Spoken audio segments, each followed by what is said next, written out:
भाई नमस्कार। दीपक जी नमस्ते। हाउ आर यू, कैसे हो? Fine fine fine sir. अच्छा।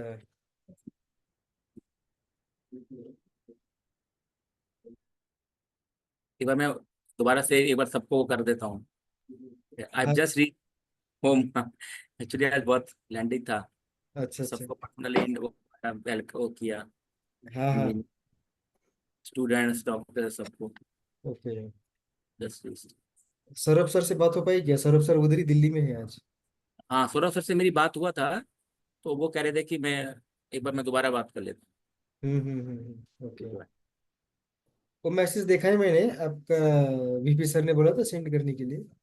हाँ हाँ। क्या लेट से कर रहा है? वो देखेंगे क्या है। हाँ वेबिनार है। ओके, मैं निकलता हूँ। लेके जाना है क्या?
Sir good evening. Good evening, good evening Pandit ji, कैसे हैं? Fine fine sir. I yes am the sir. First one to come. खैर sir, good evening. Good evening Verma ji, क्या हाल? बस सर, जी रहे हैं आपकी दिल्ली में से। अरे क्या, और कैसे हैं? आओ ठीक। हाँ, आप बस तो भाग दौड़ी आप करते रहे अभी थोड़ा टाइम। तो अभी थोड़ा क्या आप काफी भाग दौड़ से आए हैं अनफॉर्चुनेटली। या, चलिए, हाँ, अब ये लाइफ। क्या वही बात है, क्या कर सकते हो, कोई चीज नहीं नहीं, हाँ, there are things beyond your control and then बड़ी वन हैज टू एक्सेप्ट बड़ी बात है। What one is. कहाँ हमारे तीन दिग्गज हैं आज, तो आपने बड़े हाँ, बड़ा स्ट्रांग फोर्स, बड़े स्ट्रांग वो हैं। हैवी हैवी पर हैवी वेट्स हैं। और वो सारे पहुंचेंगे आधा आधा मिनट पहले, हैं तो। Yes sir. बहुत बहुत दिग्गज लोग हैं, सर अब दिग्गज लोगों से। सर ये स्क्रीन डॉक्टर आधा साहब। क्यों आ रहा है आज? कुछ सर गड़बड़ है आपके? क्या हो स्क्रीन रहा है?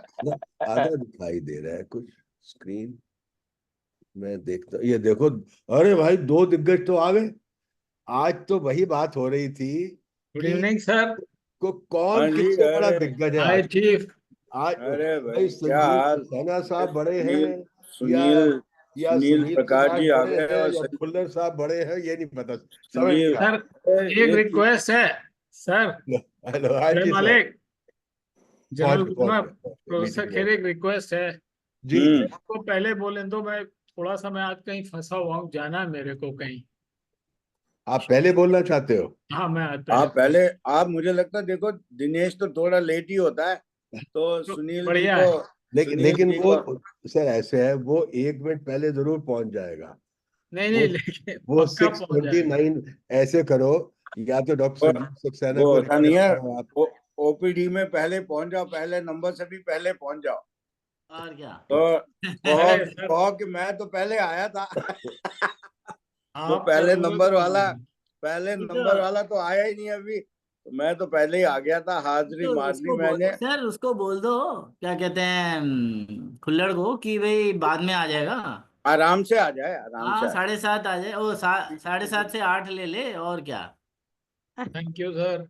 So good evening, everyone, sir. Namaste to all. Dr. Manjula here hello. from Mitre. जाए। How are you all, sir? Good good good sir good. Good evening तो doctor Good Manjula. evening, just namaste, sir. Yes, sir. Good evening लो जी, sir, अरे, just Khullar साहब तो आ request. ही लो गए। जी, ये तो भाई लो कमाल हो जी, गई गुड आज। इवनिंग सर, मेरा भी खुल्लर साहब दिनेश कमाल हो गए दिनेश तो। भी आ प्लीज गया हैं?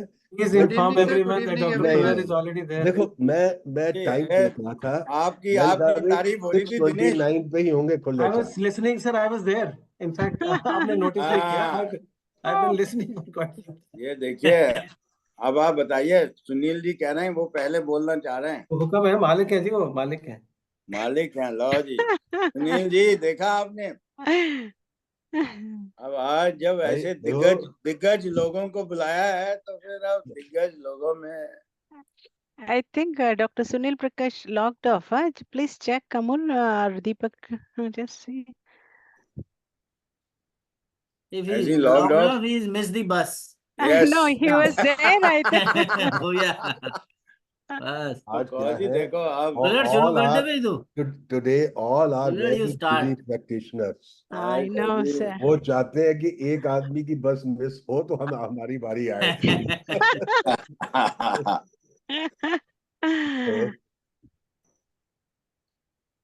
Good evening sir everyone. मेरा वीडियो ऑन नहीं हो रहा सर। मनीष। अरे मनीष भाई, देखो चेयरपर्सन तो पहुंचे नहीं अभी, और सर तो गुड मनीष इवनिंग साहब सर। भी नहीं आए। हाँ हाँ, आ गए। गुड इवनिंग सर, मैं तो आ चुका हूँ सर। अभी बस वीडियो ऑन नहीं हो रहा, वो देख रहा हूँ सर अभी।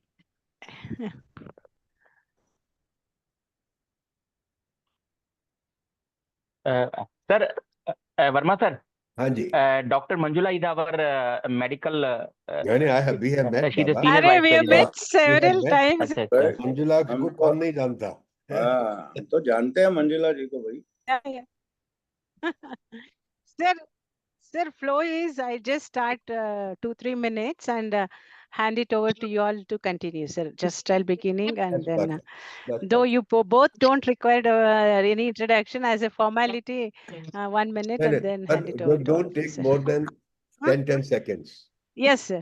Okay. I'll just say your institutional attachment and then hand it over to you all, sir, so to take it forward. Yeah.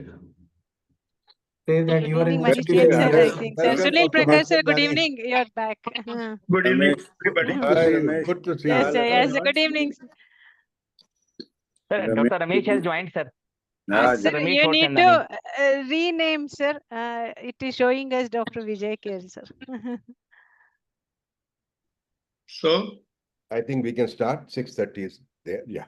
Yeah. Mr. Srinath, I would like to start first. Hello.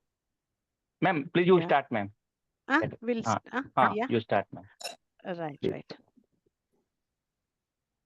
Who is the host? Can you allow me to share the slides? can you read? It's showing disabled. Yeah, ma'am. You can. Yeah. Okay. I'll do. Okay. Thank you.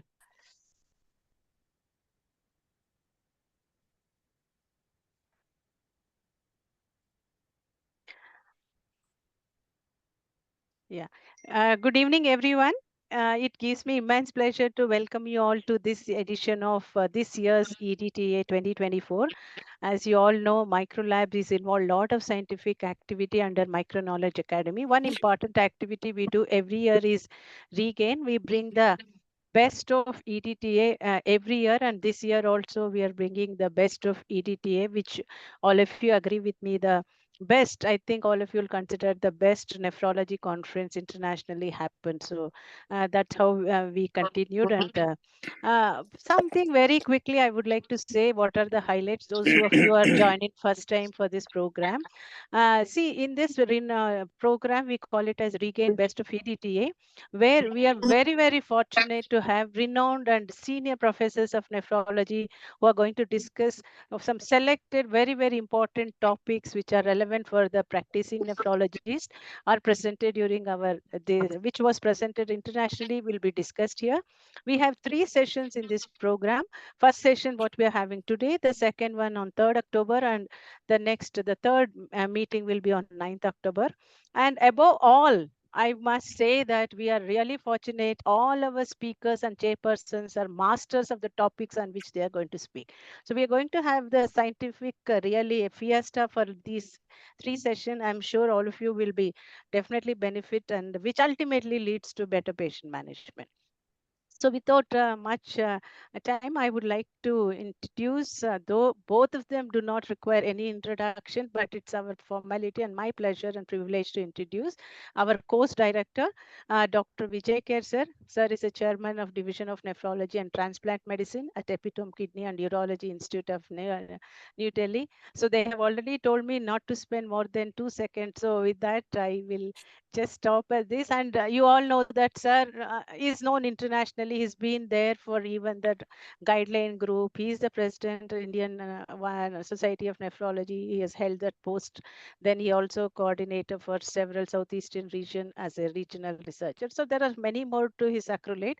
Just for the paucity of time, I'm stopping at this, sir. It's pleasure and privilege, and thank you very thank much you. for accepting, sir. Welcome, sir. Then we have another eminent nephrologist with us, Dr. Lieutenant General P.P. Verma, sir. Sir is the chairman of Department of Nephrology, Primus Hospital, New Delhi. Sir, also you can see the eminent doctors, a lot of things. He's been even given honorary surgeon from the President of India. He's been awarded with several medals. He's been with a consultant. So it's our pleasure and privilege to have you. Thank you very much for helping to conduct this scientific program, sir. Thank I you. also welcome you, sir. Thank Sir, you. over to our course director to take it forward. Thank you very much. And once again, welcome to all of you who have joined this. I'll just stop. Say, thank you, sir. Thank you. Over to you all, Thank you, sir. Manjusha.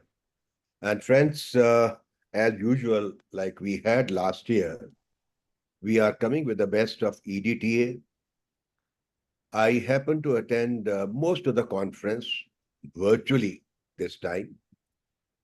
And whatever we thought are the best topics, so I and Professor Kher, we shared that what should be chosen. And these were the following were the best topics, what we thought were important topic discussed in EDTA. And EDTA this time was very scientific meeting. Yes. It's always scientific, but this time we appreciate it.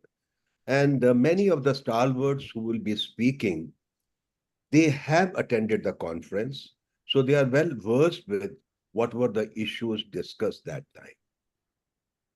For today's meeting, I think Professor Kane and myself, we were just discussing that there are three stalwarts, big names in the field of nephrology. Diggaj, what you say. Diggaj. It is Yes, sir. difficult to say who is bigger than whom. I think all are at the same masterly platform.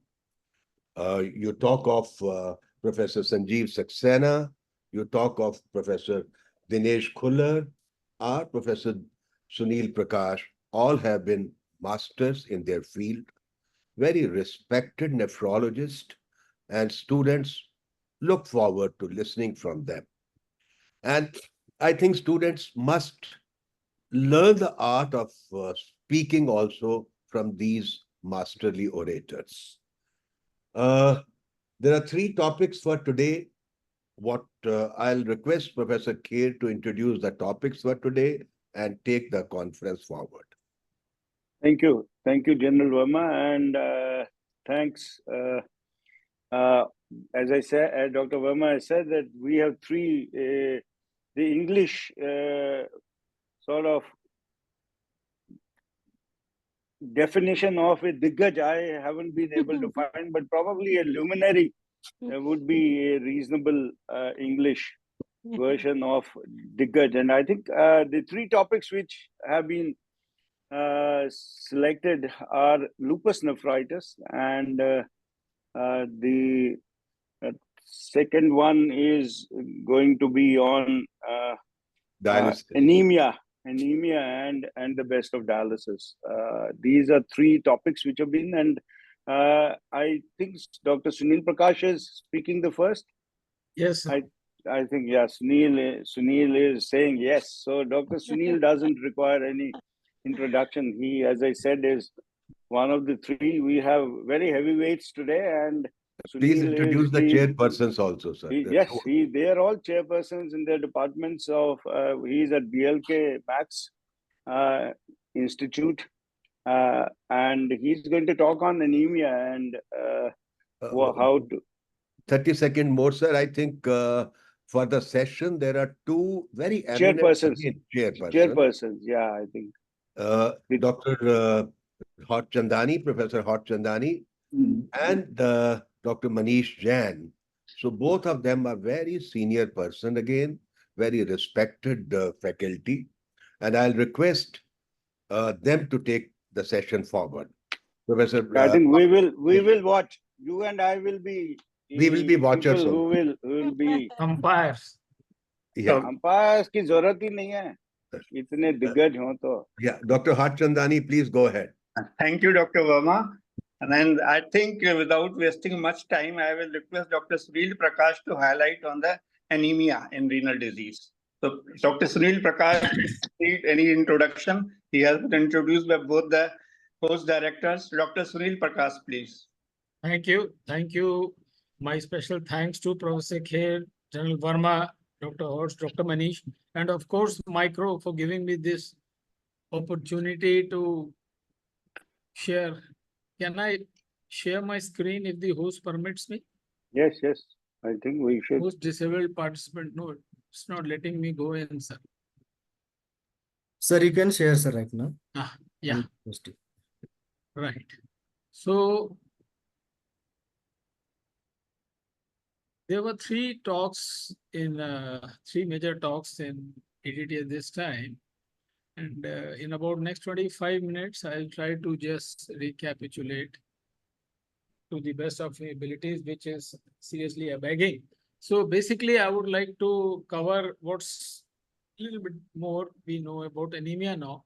So first thing they say obviously is to exclude the important causes why the patient still remains anemic, like if there's incipient inflammation, which you will see very often with catheters, if there have been overt or covert blood loss, hemolysis going on, or some problem at the production side. And then, of course, deficiency should never be forgotten. We all do iron tests like ferritin, saturations, and percentage hemoglobin, reticulocyte count. The problem is sometimes in the interpretation of these tests. They could be converse. And then about the therapy, different types of erythropoietin, short-acting, long-acting, pegylated. And then, of course, the new kids on the block, HIF-PHI inhibitors, have now become big players on the screen of anemia. So starting with HIF-PHIs first, we would like to go through how they work, some important clinical trials, their influence on iron metabolism, safety concerns, issues, worries, and summaries. So prolyl hydroxylide domain is the therapeutic target which we do for this management. And this PhD, normal course of event, when the patient has normal oxygen level, will bound to Van Hippel-Lindau gene and will get attached to HIF alpha and inactivate it. So if there is no hypoxia inducible factor alpha to take the instigation for erythropoiesis further. But in hypoxic situations or when we give PHI, this PhD is bound and it is unable to inactivate HIF alpha, which then goes and attaches to HIF beta. And then this complex goes inside the nuclei and is responsible for erythropoiesis, angiogenesis, and glycolysis. So in normal oxygen levels, HIF alpha is inactivated. In hypoxia or when you are treating therapeutically with PHI HIF4, you will be able to trigger erythropoiesis, angiogenesis, etc. Same thing here. These are different types of new PH4 inhibitors like Vedustat, Deprostat, Roxadustat, and so on and so forth.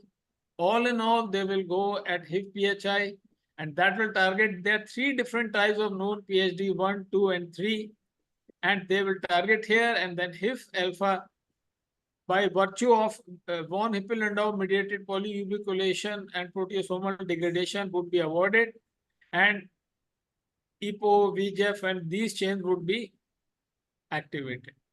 So in such scenarios, these HIF alpha have many roles, but we would principally focus on erythropoiesis by hypoxia causing stabilization of HIF1 alpha and HIF beta, which will cause more of EPO production and erythropoiesis. Besides that, there are array of other effects and maybe some side effects. Not be going into it at this point of time. These are important trials. So more than 10,000 dialysis patients of CKD have been treated with HIF-PO4 inhibitors, and these are the different molecules. And the targets, on an average, the trials have run about a year, sometimes 6 months. And the primary target was hemoglobin change from baseline to target and occurrence of MACE. The time at the first MACE, major adverse cardiac events, 3.4-point MACE was studied. And what they found was that the cardiovascular safety and endpoint between different Dustat, Veda, and all were comparable. The hazard ratios were comparable. And in about 20 trials of more than about 15,000 participants, including 6 HIF-PHI inhibitors, along with ESAs, no significant difference was noted in overall adverse effects and other effects. And they were fairly concluded that HIF prolyl hydroxylase inhibitors for anemia and dialysis, are good to go. And in this meta-analysis, comparison of HIF prolyl inhibitors in anemia of chronic kidney disease in dialysis as well as in non-dialysis population was studied. There were about 8,000 non-dialysis patients and more than 12,000 dialysis patients. And the efficacy, cardiovascular safety, and improvement and quality of life was studied. And no clinically meaningful difference was found between the different HIF-PHIs or the risk of MACE. Albeit, there were a little bit of that. Deprostat was a little bit more superior in reduction of fatigue and small things like that. All in all, they were all going good. And when they are given with SGLT2, SGLT2 came in 2014, 15. So their numbers were fewer, but then still it was found that SGLT2 we know have known benefits on cardiovascular events, but at the same time it improves HIF2 alpha, which will cause more erythropoietin synthesis, has cardioprotective and renoprotective roles, and it also reduces HIF1 alpha. HIF1 alpha have been reported in some patients to cause cardiovascular events and cardiovascular inflammation and fibrosis. In nutshell, the potential benefit and harmful effects of HIF1 stabilization in the heart will depend upon the stage at which it is given and the timing of ischemia, the severity, duration of ischemia, and what was the status of the heart at the time of introduction of these molecules. So you could have HIF2 alpha, 1 alpha, 3 alpha. They will all cause HIF1 activation, which will cause angiogenesis, ischemic preconditioning. And if the responses are adaptive, there will be recovery. But unfortunately, if the responses are maladaptive, bad timing, then the heart disease could be further propagated. Another reason to look towards HIF-PH4 are that we know erythropoietins cause hypertension, and these are some of the mechanisms which erythropoietin causes hypertension. They increase thromboxane beta, increase PGF2 alpha, decrease prostaglandin I2, decreases the vasodilatory nitric oxide, and increases endothelin 1. And they are all known to cause profound vasoconstriction at the smooth muscle cell level and cause toxicity. Another point is that the mean peak plasma EPO concentrations are also very important. So this slide shows us that when we give EPO, obviously the EPO levels in the blood are very high compared to the effect, anti-anemic effect of deprustat. The EPO levels are fairly low. And if one climbs mountains at high altitude, still the EPO is not so high as it is produced by therapeutic EPO. So HIF-PHIs have come in a big way, but there are still some issues like thromboembolic complications, some worries about cancer risk, angiogenesis causing worsening of retinopathy, especially worsening of pulmonary arterial hypertension, maybe progression of kidney disease, fibrosis, infection risk, immune dysregulation. And in polycystic kidney especially, there have been issues about progression of cysts, which we should try to remember, and then some side effects. This paper shows that deprustat in this analysis of ASCEND ND and ASCEND trial, and they showed that the side effects of in both the trials were comparable, and I mean it was worth going along with the drug. So sometimes some papers have also blamed worsening of hypothyroidism by these roxadustat, and there were issues about it.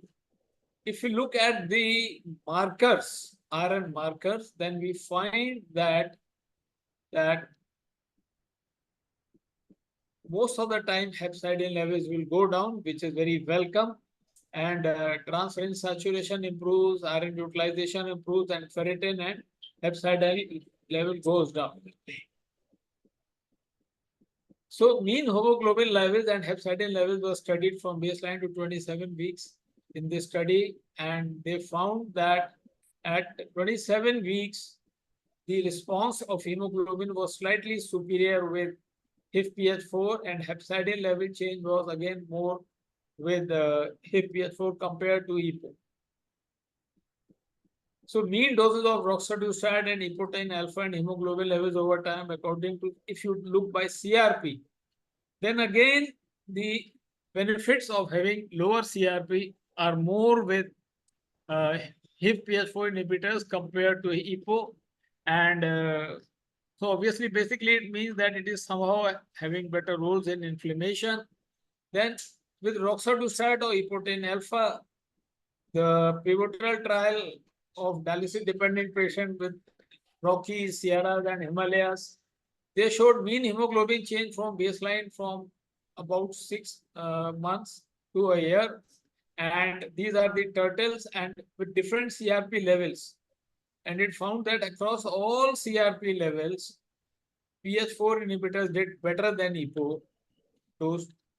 And the advantage of PH4 inhibitors to erythropoietin in different CKD population are obviously you can give it orally. The people who are needle phobics welcome it. Then hyper-responsiveness or hypo-intolerance is not there. Chronic inflammatory states are much less here. Hypersensitivity or unavailability of iron will affect it less. But then the problems remain is clinical data, especially in transplant scenario, is not so robust.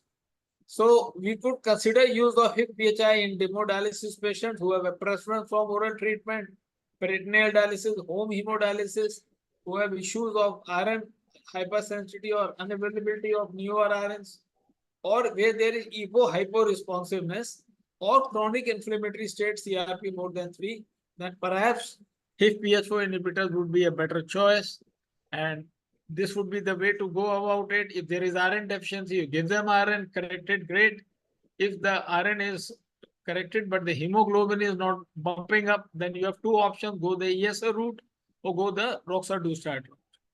Then with ESA, obviously, you have to continue ESA. And once it doesn't work, then maybe you might even have to shift to roxadustat.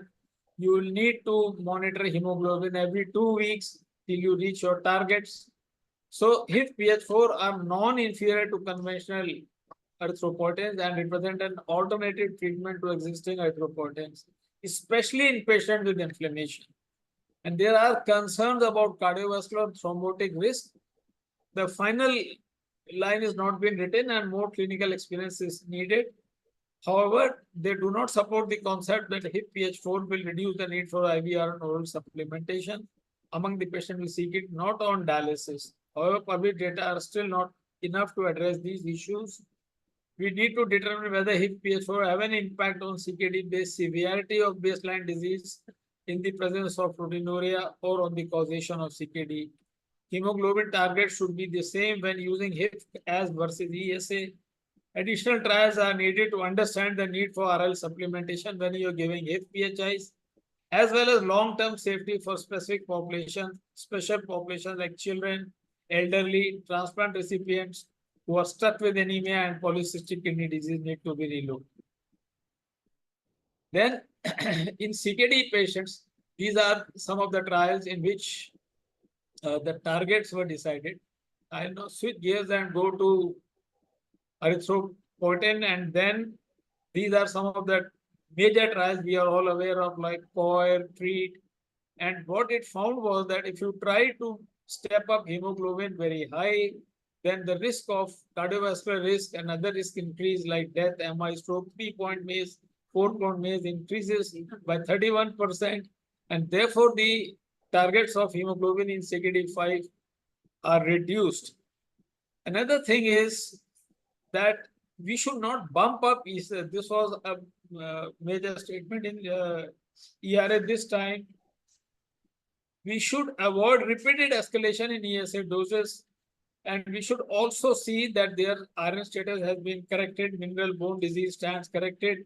If they are getting enough adequate dialysis and there is the inflammation is under check, then and only then the EPO dose will be effective and we would be able to reach our targets. And we need to be satisfied if hemoglobin values are even little bit below target. With maximum EPO doses, we should be less than 4 times with the what you started with. Supposing if you started with 50 units per kg, should not go beyond 200 units per kg. And so correct use of erythropoietin, the summary is avoid starting or increasing ESA dose in the presence of iron deficiency. We already know this and we try to follow this in our practice. First thing is to correct iron deficiency. Then avoid dose increase during acute episodes. In acute episodes of inflammation, infective episodes, iron deficient anemia is a physiological response. Why? Because it will give less iron for bacterial growth. It will increase capillary blood perfusion. If somebody is anemic, there is more vasodilatation, capillary perfusion. Blood is less viscous and there will be increased nitric oxide. So they recommend avoid increasing EPO during acute infection. Looks like a sound recommendation. That frequent dose changes should be avoided with erythropoietin. And the pharmacologic property of every molecule is a little bit different when you compare erythropoietin, alpha, beta, biosimilars, DARBA, SERA. and you need to understand that particular molecule which you are abreast with, and then work on it and go ahead. So erythropoietin thresholds these are the thresholds. Within this threshold, you will get the best physiological response from erythropoietin. And in this paper from Anatol Basara, one of the dons of anemia of CKD, 3 types of erythropoietin, 3 times doses were given. The total dose was 120 units per kg, but in this 3 times a week, 60 twice a week subcut, and in this 120 unit one shot subcut was given. And they found that when higher dose was used, there was more of apoptosis and upregulation of hepcidin compared to the lower doses, different times, and endothelial stimulation, prothrombotic effects were also worse, and worsening of vascular smooth muscles. And these are different trials, and in which erythropoietin dose, in which they found that giving subcut may be a better opportunity, because if you give IV, you need 25% more dose in this trial. And then again, most of the trials say that by giving IV, you need to give higher erythropoietin doses. So maybe subcut dose is preferred. So the take-home messages about erythropoietin were that assess the causes of resistance, whether there is inflammation, PTH issues, CKD bone, and iron, of course. Most important, avoid inappropriate ESA dose escalation, especially due to acute inflammation, like infections, because that will not be conducive to fighting the infection. Avoid excessive dose change, more than 50% up or withdrawal. Avoid frequent dose changes, not taking into account the physiological mechanism by which that particular erythropoietin acts to prevent the phenomena of hemoglobin cycling. Optimization of erythropoietin realizes correction of iron deficiency, avoid inappropriate ESA. In terms of efficiency, pharmacokinetic properties have to be looked, maybe short acting 2 to 3 times, maybe better. And observational data requiring supporting long acting ESAs must yet to be confirmed by RCTs. Then finally, oral versus IV iron.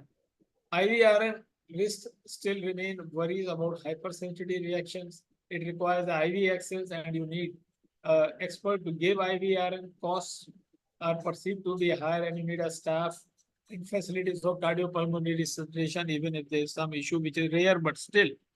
And with oral, there are GE issues, adherence could be poor, absorption will be impaired if hepcidin are high, and medication and food will again bind with iron and reduce absorption, is inadequate during ESL, and so on and so forth. So most of the trials show that hemoglobin, ferritin, and T-side in CKD patient achieve of hemoglobin levels, and reduction of PPA would be better achieved with IVR. Then a little bit about history of iron preparation. We started with dextran, and then gluconate, sucrose, and now ferric isomaltoside, carboxymaltoside. The key differences in the immunogenicity as well as the stabilization. So this is the iron core, and you dress it with carbohydrate shells, which are the stabilizers. And these are the different types of irons available, FCM and so on and so forth. And these are their cores. In the core, basically, iron oxyhydroxide is there in most of the time.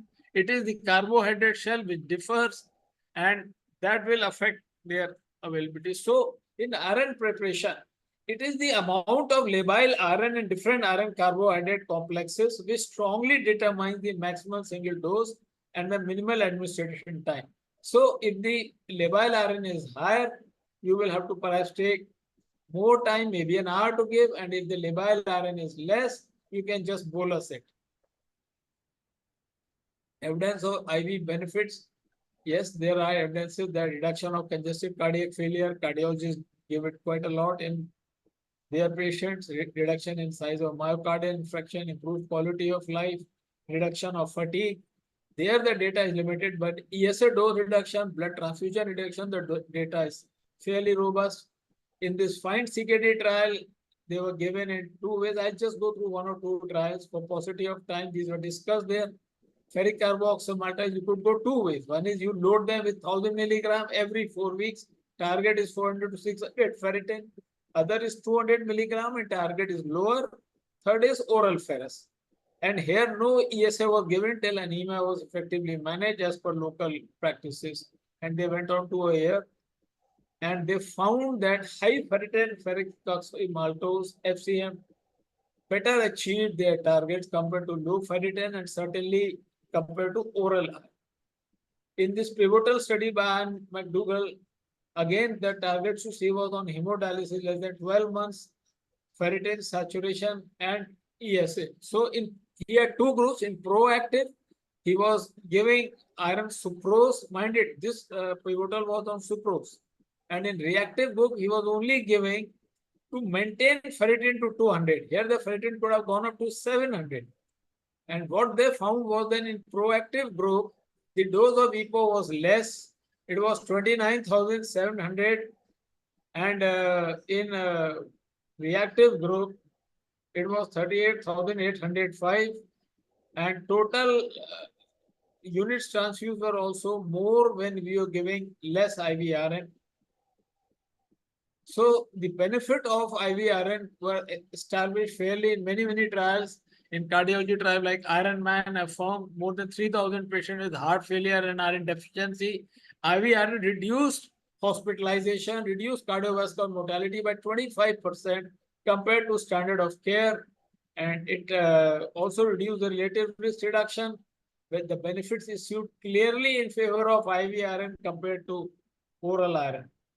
And the same thing, so the recommendations came up that IV iron supplementation is recommended. It is a level 1, level A recommendation, and oral supplementation where, they are issued, then you could go ahead with that.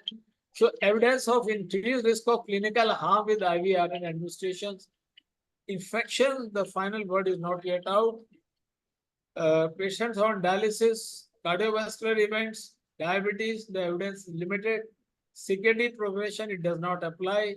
Anaphylaxis now with newer irons is fairly less, but still we have to be careful. And what they say is, just to give you one example quickly, complement activated related pseudo allergy, CARPA, is a fishbane reaction, maybe after Stephen fishbane, and its frequency is 1 in 200. What they say is that there could be a transient flushing and patient would complain of myalgia. You should wait, and once the symptom abate, then after some time you could re-challenge it, most of the time with success. So they call it CARPA, and it doesn't have serious effects. It could still go ahead. Then infection risk in pivotal trial, IVRN and infection risk in hemodialysis results in proactive and in reactive group. The conclusion was that the proactive higher IVRN protocol did not affect infection incidence in large hemodialysis population. Perhaps so the way to go about would be proactive, just to load them with iron. Then about risk of iron overload, based on MRI, mostly 5 to 7 days after IV iron administration, may not be sufficient to clearly represent steady iron state. IV iron is stored in rest, reticular endothelial system, and the highly likely will correlate with the dose. And but the pivotal results were reassuring that it is not that big a issue about secondary hematochromosis. That about interactions, we know that iron, chronic kidney disease, and mineral bone disease, when you give FCM, FGL, FL will go down, and you have to be careful about it. And finally, you could have in future intradialytic ferric pyrophosphate citrate, IVRN, and then hepcidin modulators will also come into picture. More and more therapies will come, and these are the data with ferric citrate compared with the usual care where ferric citrate done better. And then dialysate ferric pyrophosphatate citrate will come, water soluble iron salt through dialysate or IV. No carbohydrate shell is there. So direct delivery of iron to transferrin keeps hemoglobin level stable without increasing iron stores. And however, unknown whether safety profile is superior compared to IVR of this dialysate modality of iron, ferric pyrophosphate citrate. To conclude, friends, numerous options for iron therapy are there. IV iron is superior to oral iron, increasing hemoglobin and iron status. Benefits certainly outweigh the risks. Proactive iron administration is superior to reactive, as shown by Anne McDougall's group. And many new compounds are on the market and are expected. I thank you for your very favorable listening. Thanks a lot. Thank you. Thank you, Dr. Sunil, for excellent and exhaustive and in detailed discussion on iron deficiency, anemia, and anemia of chronic renal disease. I distinctly remember when I was I was doing my nephrology. This was my thesis topic in 1991. The role of erythropoietin in treating the anemia of renal failure. Dr. Sanjeev Saxena is there. He was my co-guide. I think you would remember. That time only we have iron in the form of iron dextran, and erythropoietin had just come. And it was from the Hindustan antibiotics, and we were using very small dose. And it has seen the changes from a plain erythropoietin to ESAs and now oral ones. And from iron dextran, we would always fear giving parenteral iron. We were very scared of giving because of lot many reactions. Now better molecules are available. So anemia treatment in renal failure has seen a significant change, and majority of patients do not require blood transfusions. We remember he used to be a resident, was a good resident who could arrange the blood for dialysis patient. That was the motto there. You should have some the blood bank. And so I think it is a very good presentation.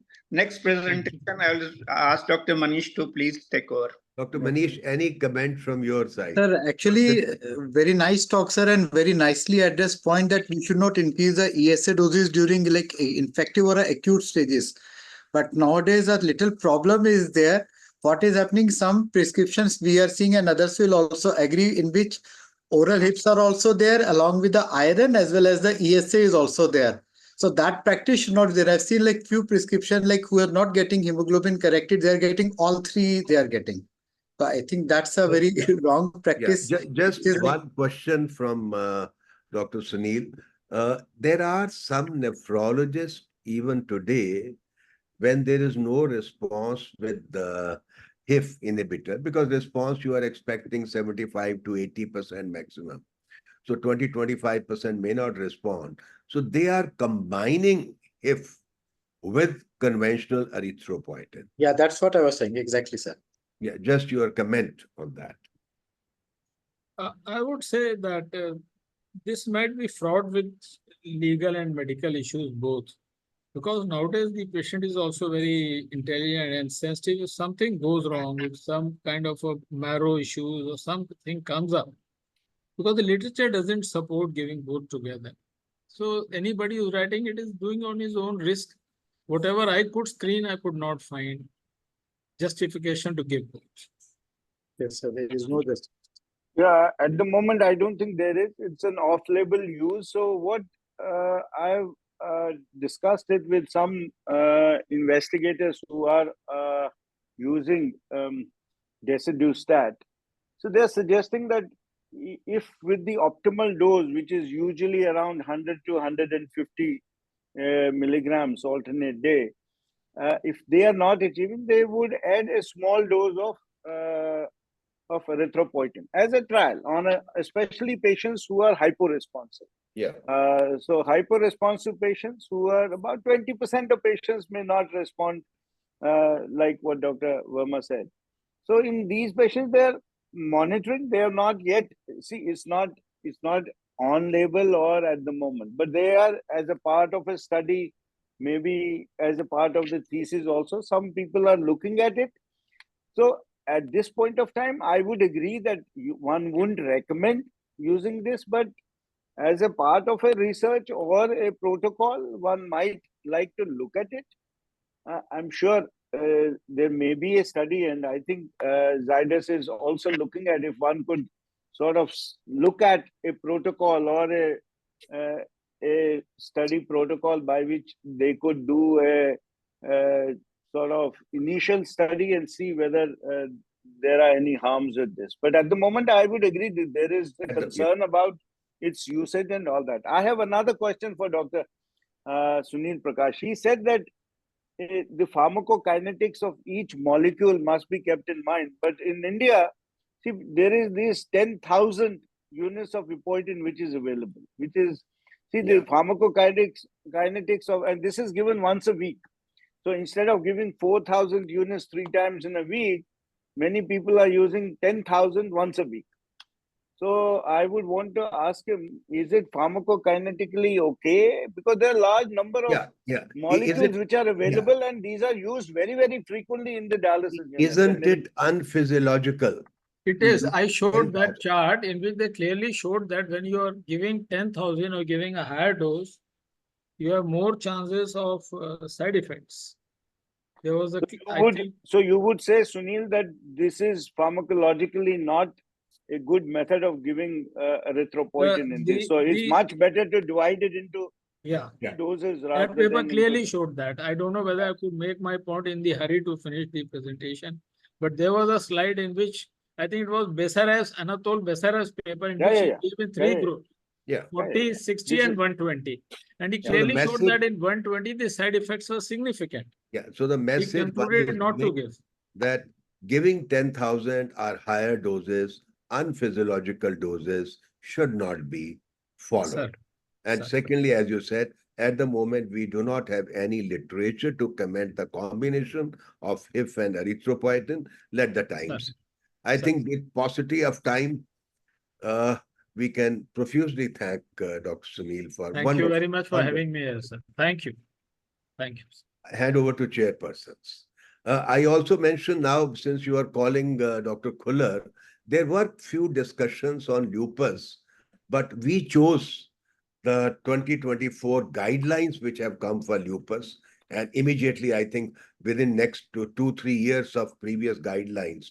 So that was the topic given to him. Over to you. Over to Dr. Manish. Thank you, sir. So I think next talk is by Dr. Khuller, sir, or Saxena, sir. So, sir, next talk by Dr. Khuller, sir. Dr. Saxena, I can't afford to annoy. He's looking at me quite expectantly. Dr. Saxena, no worries. I have no courage to step ahead of you. Please go ahead. नहीं up to you. जैसे बोलो. ठीक है sir, Saxena sir से ही करेंगे sir. 15 minute. हाँ ठीक है. So next talk, Saxena sir again needs no introduction, heading the PSRI and a teacher of all of us. So directly to Dr. Sanjeev Saxena sir. Thank you, Dr. Manish, and such a high-powered chairpersons and course directors. It's let me share my screen.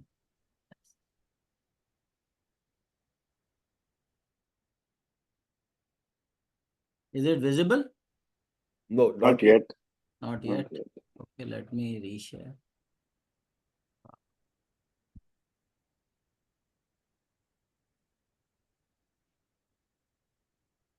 Now? Yeah. Yes. It has come. Okay. Full screen. Yeah. So, you know, I've been assigned the topic of what has been discussed on dialysis in the ERA EDTA conference. They're very, very interesting 6 or 7 talks, but it's not possible to go through all of them. So what I've done is I've made some summary of some of the topics which I thought were very good clinically as well as of day-to-day working importance. And the first topic I chose was incremental hemodialysis. This is now the future of hemodialysis, even in the developing world. Although we often say that, you know, it's the most patients here come in advanced renal disease and therefore there is no residual renal function. But this is the future for dialysis. So the concept was that you don't start with thrice a week, twice a week as a standard prescription. And dialysis must be individualized as per the residual renal function. So the basic objective was that you should preserve the residual renal function as much as you can, because residual renal function contributes to much, much higher survivals in patients with end-stage kidney disease.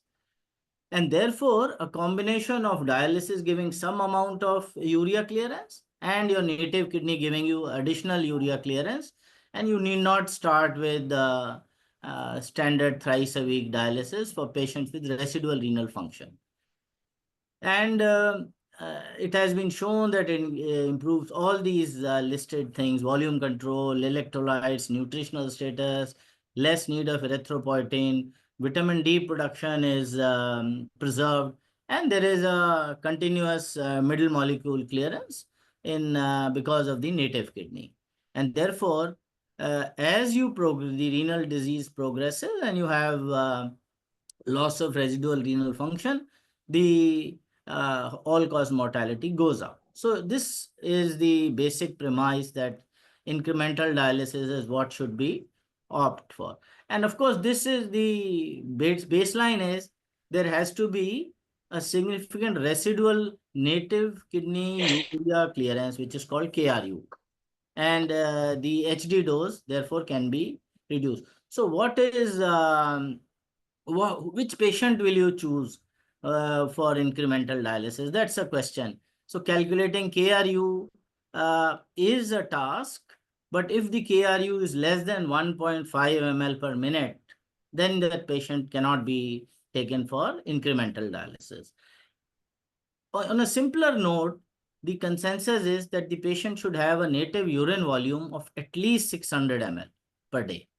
If that is so, well, then he can be put on the incremental dialysis, and a combination of the residual kidney function and the lower doses of hemodialysis should work to his benefit. So there are two ways to calculate. I won't go into details of this. There is a fixed target model and there is a variable target model, and these you can look up. There's the study I have quoted. The bottom line is that the total clearance, the urea clearance, should be good enough to sustain good quality life. The benefits of incremental dialysis is, first, as I've already stated, preservation of renal residual kidney function. It gives you better anemia control, volume control, and the middle molecule clearances. Dialysis is associated with exposure to the membrane and a lot of plastics, and therefore there is less exposure to harmful hemodialysis effects that can happen with more aggressive hemodialysis. There is less vascular complications because you are doing less dialysis. The quality of life. Now, you don't have to go to in-center dialysis 2 or 3 times a week. You can go once a week, and therefore there is less burden, financial as well as otherwise. And yeah, of course, it enables more frequent dialysis for other patients. So these are all the benefits that incremental dialysis, and there are enough studies on this, and these are some of these studies. So incremental dialysis probably gives you fewer serious side adverse events, fewer hospitalizations, and these are well documented in these studies, as you can see here. So incremental dialysis is beneficial. There is no worsening of mortality. So if there is less dialysis need, there is less dialysis being given along with residual kidney function, mortalities are much less. Hospitalizations are less, better residual kidney function preservation, and better control of overload and hyperkalemia. Limitations are, of course, there. There is no data to show in all these studies that there is any patient survival benefits. So the patient survival is the same whether you start with the incremental dialysis or you do the standard formula thrice a week dialysis, and overall adverse clinical outcomes are no different. So it doesn't give you benefit as it was anticipated it should. But of course, residual kidney function preservation is important in many other things, as we have seen. There are some concerns for inadequate clearances, especially the other uremic solutes besides urea, because the model is entirely based on urea clearance. The biggest challenge is complexity of prescribing incremental dialysis. So, it's an added work for us to calculate what is the residual. So the patient has to collect his urine output, and it's a cumbersome thing. So you may be identifying faultily patients who are fit for incremental dialysis, and that could lead to adverse outcomes. So there is one of the biggest challenges is how to choose, which patient to choose, and when to increase in what fashion. So say 6 months, 1 year down the line, when is the time that you should make him twice a week from once a week, or thrice a week from twice a week? So that is a cumbersome process, and this can lead to poor outcomes in some of these patients, because it's added workload for these. So this is in summary incremental dialysis.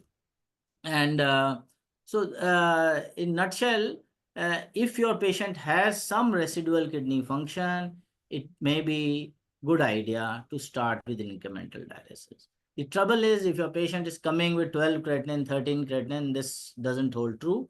So these are patients whom you've been following carefully for a period of time in your outpatient, and you start the dialysis when their urea clearances are still, native urea clearances are still there.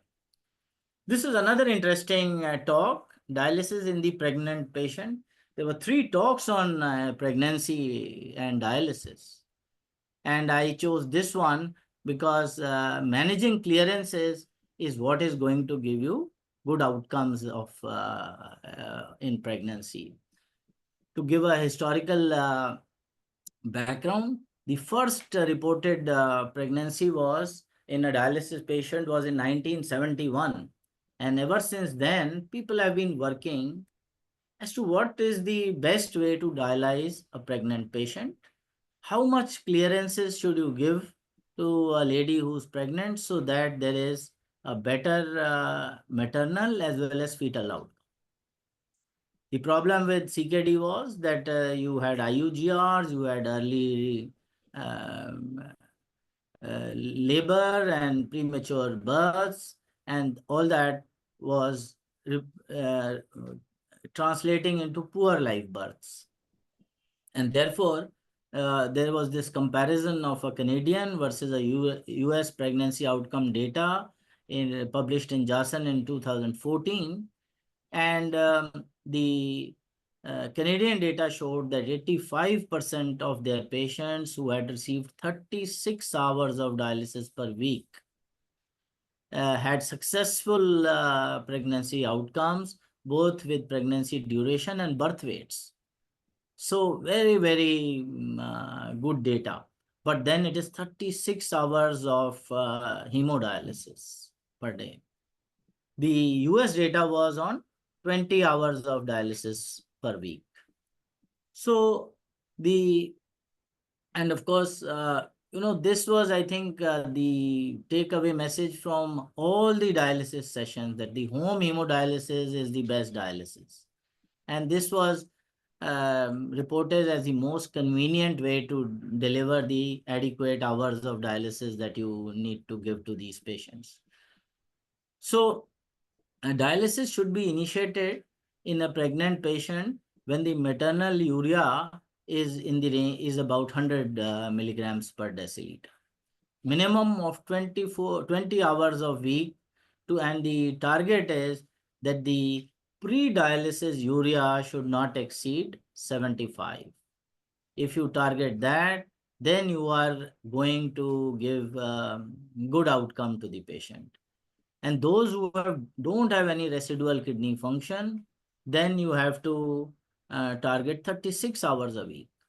So there are 2 situations, One is a patient who's pregnant, has stage 4 or 5 CKD and has progressed to CKD 5D. So in that, dialysis should be started whenever the urea of the patient goes around 100. If there is a patient on dialysis who has become pregnant, then the pre-dialysis urea should be less than 75. That is your target. KT by V doesn't work in pregnancy. So that is the So increase dialysis if on dialysis the patient. If not on dialysis, look at the urea levels closely and treat accordingly. Low protein diets may be useful, but there is no solid evidence to back this in postponing dialysis in very select cases who are nutritionally otherwise well off. But otherwise, a good protein diet is what is needed in pregnancy on CKD. Most guidelines prefer hemodialysis over peritoneal dialysis, and if somebody is on PD and gets pregnant, the best is to shift to hemodialysis. So PD is not the treatment of choice. Here, of course, before I move to the third topic that I thought was worth discussing, a few words about uh, uh, what anticoagulant to give to on dialysis to pregnancy. Pregnancy is associated with a hypercoagulable state. Then conventional heparin has been shown to be associated with some birth defects. So should you use low molecular weight heparin or should you use conventional heparin? So the consensus is that low molecular weight dalteparin is probably a good molecule to use in the first 3 months of pregnancy. 4th month onwards, you can use conventional heparin, and you need not increase the dose of heparin. You should use the conventional dose that you are using for your normal patients. If there is a problem of dialyzer clotting, then you need to look at the clotting parameters and increase the dose of heparin. So that is the consensus for patients on dialysis in pregnancy. So there were two aspects. One was the anticoagulants and the other was what dose to keep. I think this, the talk clearly tells us that this is what needs to be done. It's a tough task doing 36 hours a week. And of course, for us, home dialysis is not the answer, but so in-center dialysis, which means exposure to too many infections, too many other problems for a pregnant patients. And in our country, of course, we don't see many pregnancies. We've had a couple, but we've never had a very good outcome. The other thing is to say that most of us dissuade our patients who are stage 4, stage 5 CKD from getting into pregnancy. That concept has to change. This is what the speaker also said, that we should work with the patient and see a successful outcome if the pregnancy is so precious to the patient. Then I chose this topic, the dialysis in patients with heart failure. This is another situation where we are often involved. And of course, these are the various topics, the aspects that those were covered. So home hemodialysis and peritoneal dialysis provide the most physiological approach to dialysis under many circumstances, and this is the cardiovascular outcomes with traditional thrice a week in-center dialysis.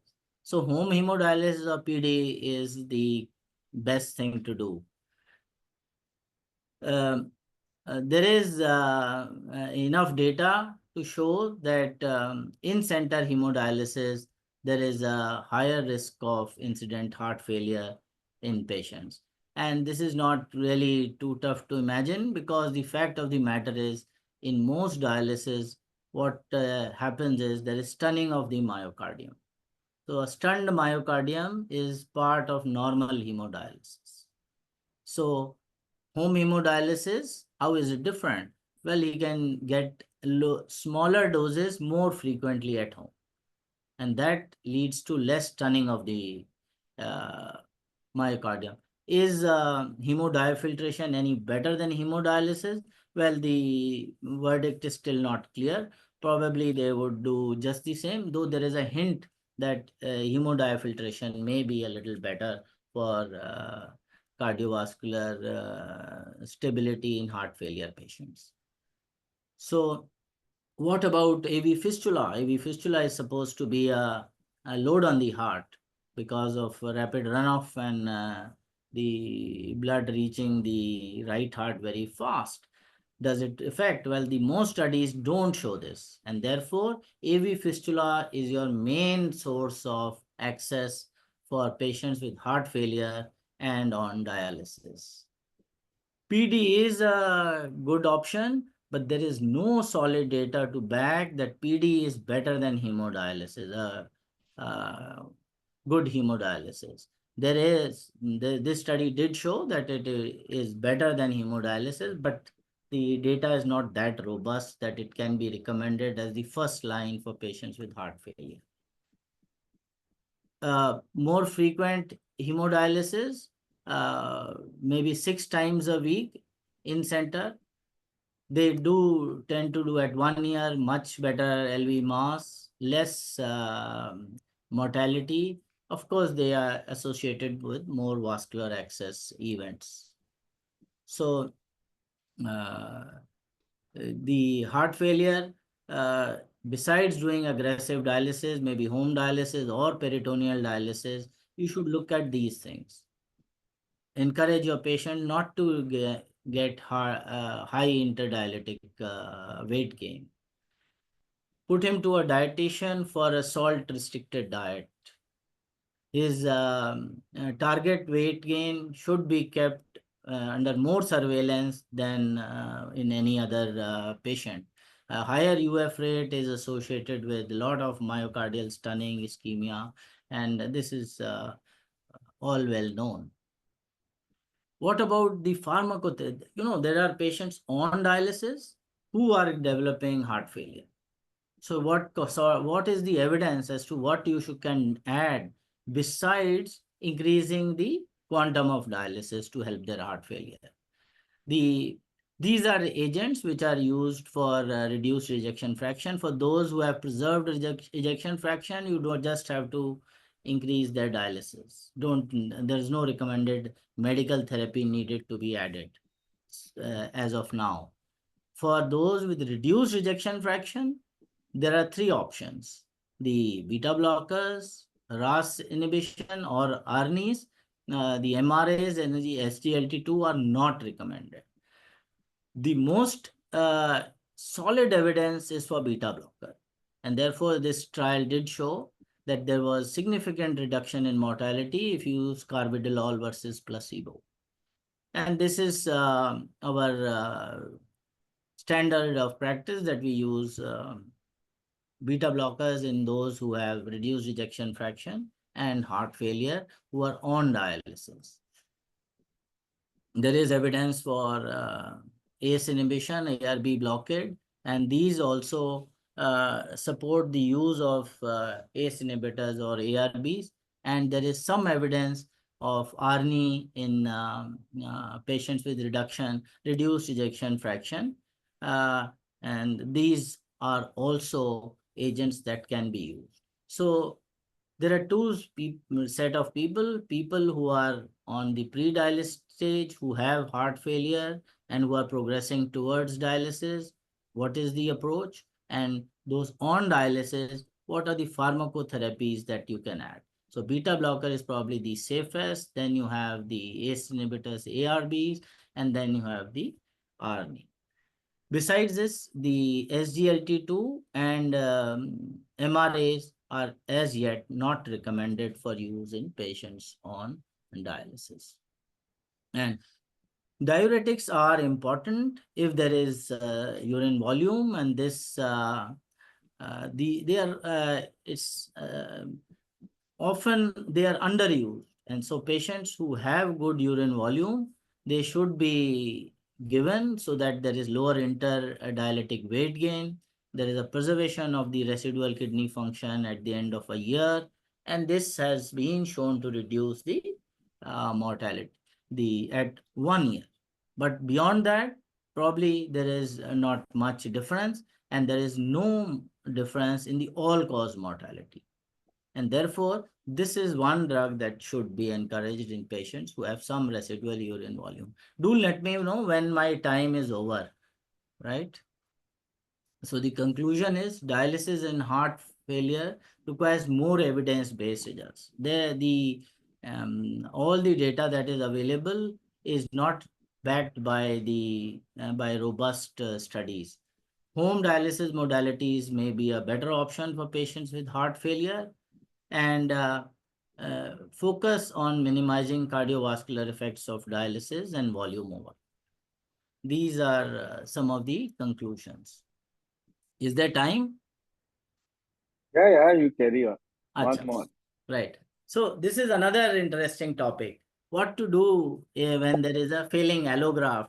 What dialysis to do and how to approach a failing allograft? There is no consensus on what is a failing allograft. But failed allograft is somebody who had a transplant as is back on maintenance dialysis or is on the list for a second transplant. So this is failed allograft. That is all right. What is a failing allograft? Some people say that any allograft with a GFR less than 35 mils is a failing allograft. Well, so it's a stable but low GFR allograft. So, and there is a progressive decline in graft function, and there are evidences to show that there is biochemistry is getting affected by the graft function. So this is failing allograft and this is a failed allograft. So the thought is that you should start discussing renal replacement when the GFR drops below 35 ml. And we all know how tough it is. 35 ml for our patients is a good GFR. And we actually, if you start discussing second transplant dialysis at this stage, well, it's this thing. Also, as we all know, most of these patients are sarcopenic. You know, they don't have because of steroids and all the events that have happened pre-transplant on dialysis, then transplant, they are not really muscular. So their creatinines are pretty stable even if the GFR is steadily declining. It's also very tough to convince the patient that, you know, this creatinine means that your allograft is failing. So re-evaluation should begin when you think that in the next 12 months, this graft is going to fail and the patient would go for dialysis or transplant. Dialysis conversation must start 6 months before the anticipated dialysis time, and they should be listed for a retransplant when the GFR is less than 20 ml. These are the recommendations. There is no robust data to say what time, what GFR you should start recommending start of dialysis, because incremental dialysis comes here again. So should you start when they have significant residual renal function, but the biochemistries are acidosis is setting in and the metabolic bone disease is setting in. What should you choose? Should you choose dialysis? Should you decide to put this patient on dialysis? There is no data to show whether HD or PD is better in these patients with failing allograft. One, of course, a big complication that could arise from peritoneal dialysis is encapsulating peritoneal sclerosis, though a rare condition. But this association, especially in a failing allograft, a post-transplant patient, is well reported, and this can be a big problem to give peritoneal dialysis. So hemodialysis probably is a better option for these patients. Of course, we know that those who start with the central venous catheters have a significantly higher mortality when compared with the fistula. So you should encourage your patients on transplant who have had a good successful transplant not to close the fistula. We tend to, after a year, it becomes pretty bad looking for a patient who's maintaining a creatinine of 1 to have a fistula in the forearm. And many of these patients would insist that it's good to close my fistula. But you should keep in mind that there is a likelihood that this patient will, and therefore it may be a good idea to tell them that it may be good to preserve your fistula or AV graft after transplant, not to close it. Then what about immunosuppression when the patient goes on to, when you are thinking of?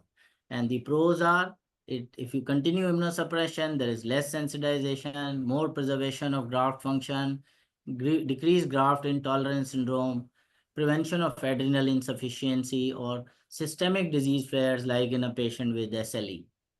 Of course, the cons are more infections, more malignancies, and mortality rise. So what should you do? So this is what is recommended, though there are no universal guidelines.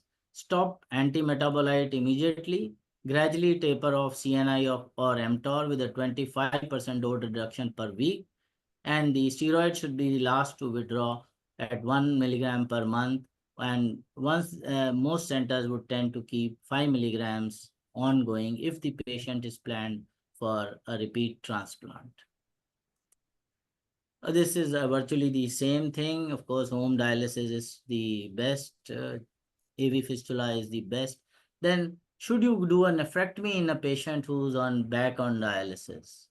Advantages are that it leads to eliminates inflammation, may be associated with better outcomes in retransplant, improves survival following a following allograft failure. Of course, there is an operative mortality, and DSA and non-DSA anti-HLA antibodies may develop if immunosuppression is stopped after allograft nephrectomy.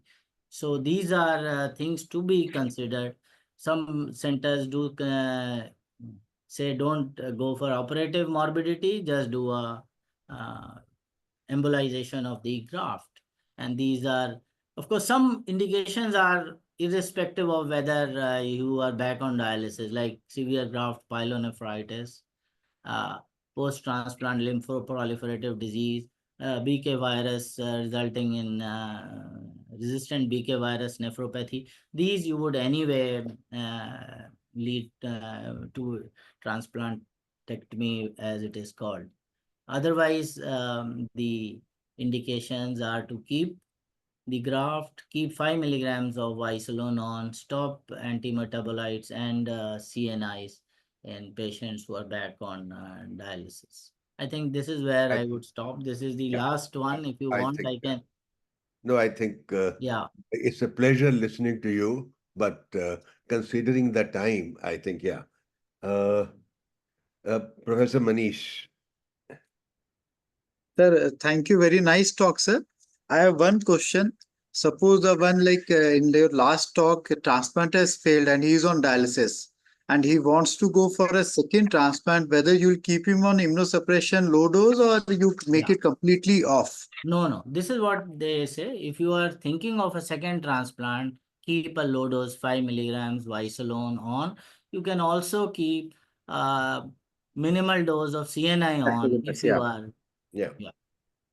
But that is practically that if a person is going for retransplant, we try to keep CNI also a small dose on that.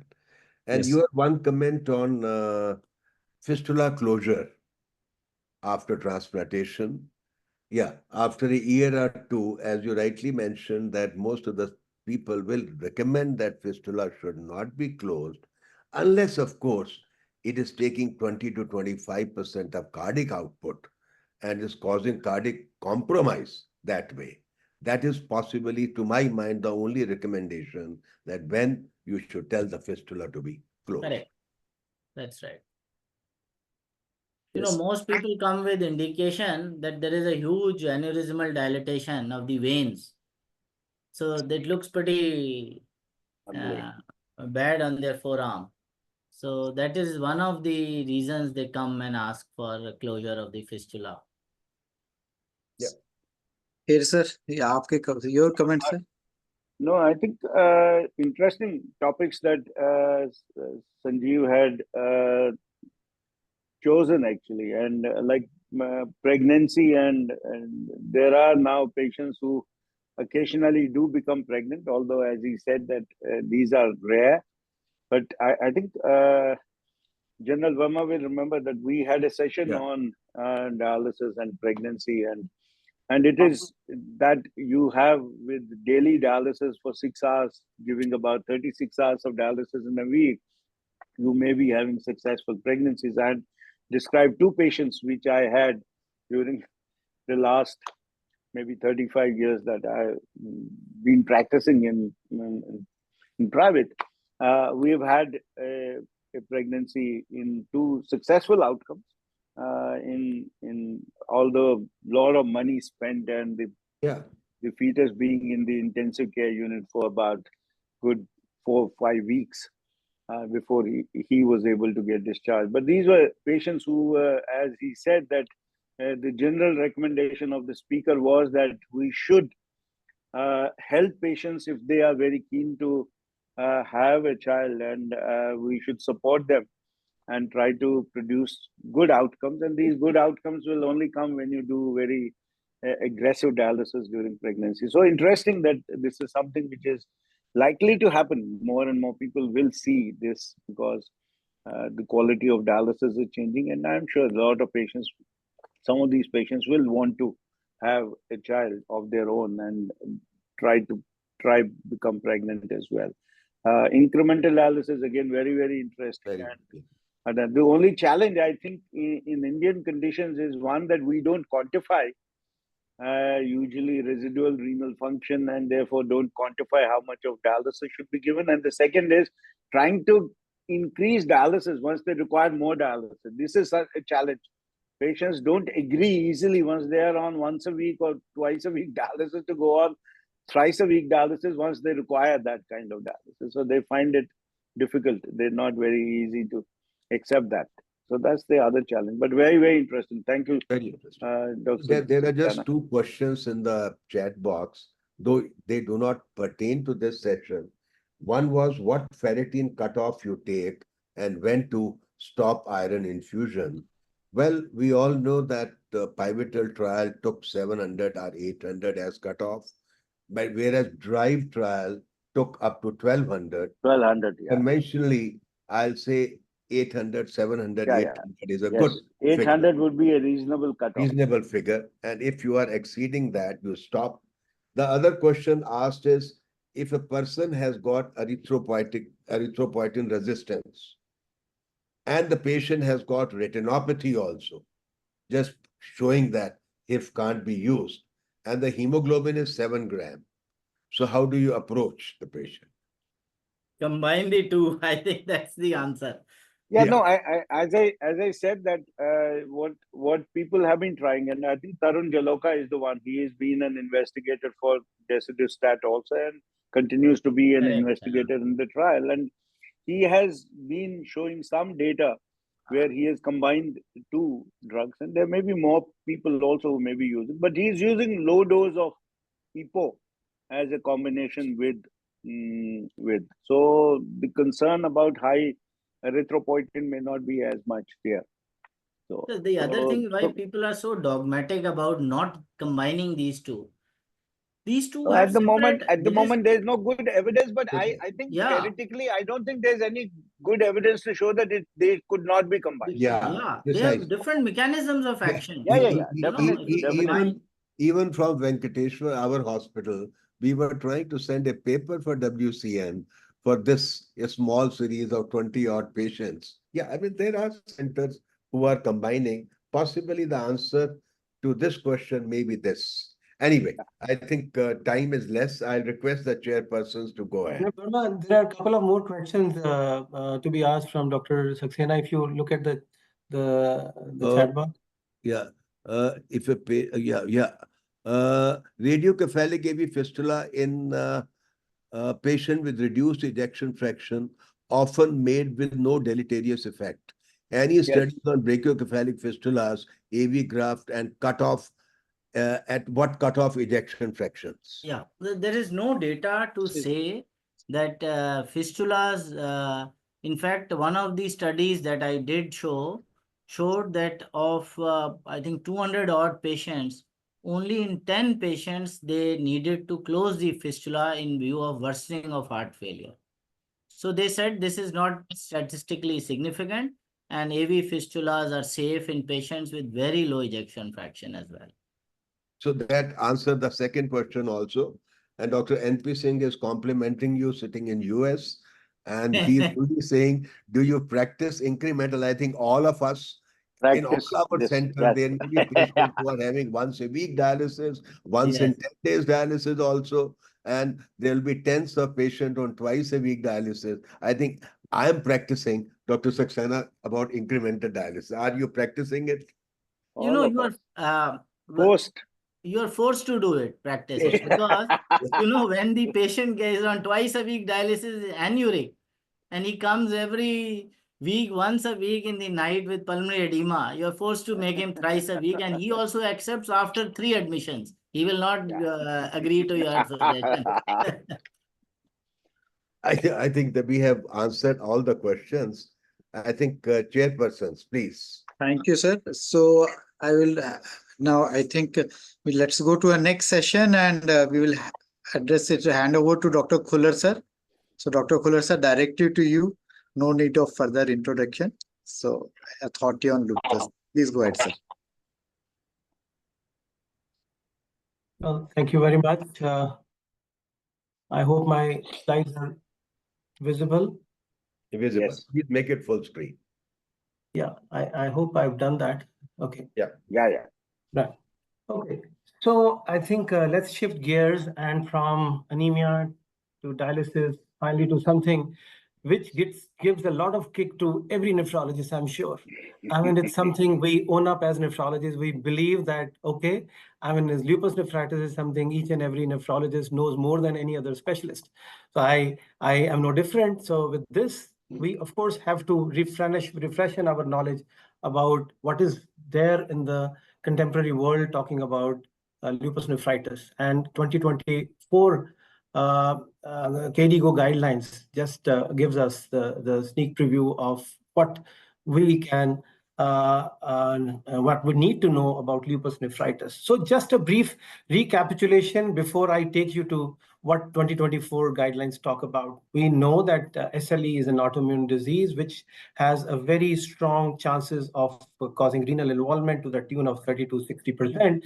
And this is the typical pathogenesis. For the sake of the residents, the young budding nephrologists here in the audience, I would certainly want to refresh their knowledge about why we as nephrologists talk about lupus nephritis, because this has something to do with the pathogenesis, which we have really learned over the last decade or so. And that is why there is a flood of the various molecules which are wanting to address these pathogenetic mechanisms. So basically, it all starts with generation of genes, both in the kidney as well as in the periphery. And what we need to remember, it's basically about a phenomena called netosis. There is neutrophil activation. There is an increased production, expression of interferon, as you can see on the right-hand side. And there is upregulation of myeloid cells right there at the bottom, and gives rise to some pro-inflammatory transcriptomes. Now, this is important because the neutrophils will now release what is called the neutrophil extracellular traps, the nets, which is composed of chromatin, histones, etc., because this is something which the body had not seen. What was there in the nucleus, the rest of the body was not aware till the time it got breached and it came out, and suddenly we realized, probably as if we have an enemy within our own body, and body was trying to produce antibodies against it. As you can see, it could be a direct antigen presentation via the various antigens which come out of these netosis, because somehow we found that in SLE as well as in lupus nephritis, there is not enough of degradation of these nets. So they are there in the body. And finally, they could by themselves cause B cell activation and cause some kind of immune complex formation. On the other hand, it could be via the dendritic cells, and this is what will give rise to the memory cells, be dendritic to T cells, and then via interaction of T cell activating the B cells, or T cells playing havoc by themselves. As you can see, the Th17, especially the notorious ones, causing a whole lot of interferon production, like interleukin production, like IL-17 included. So finally, it gives rise to immune complexes which get deposited. And where do they get deposited?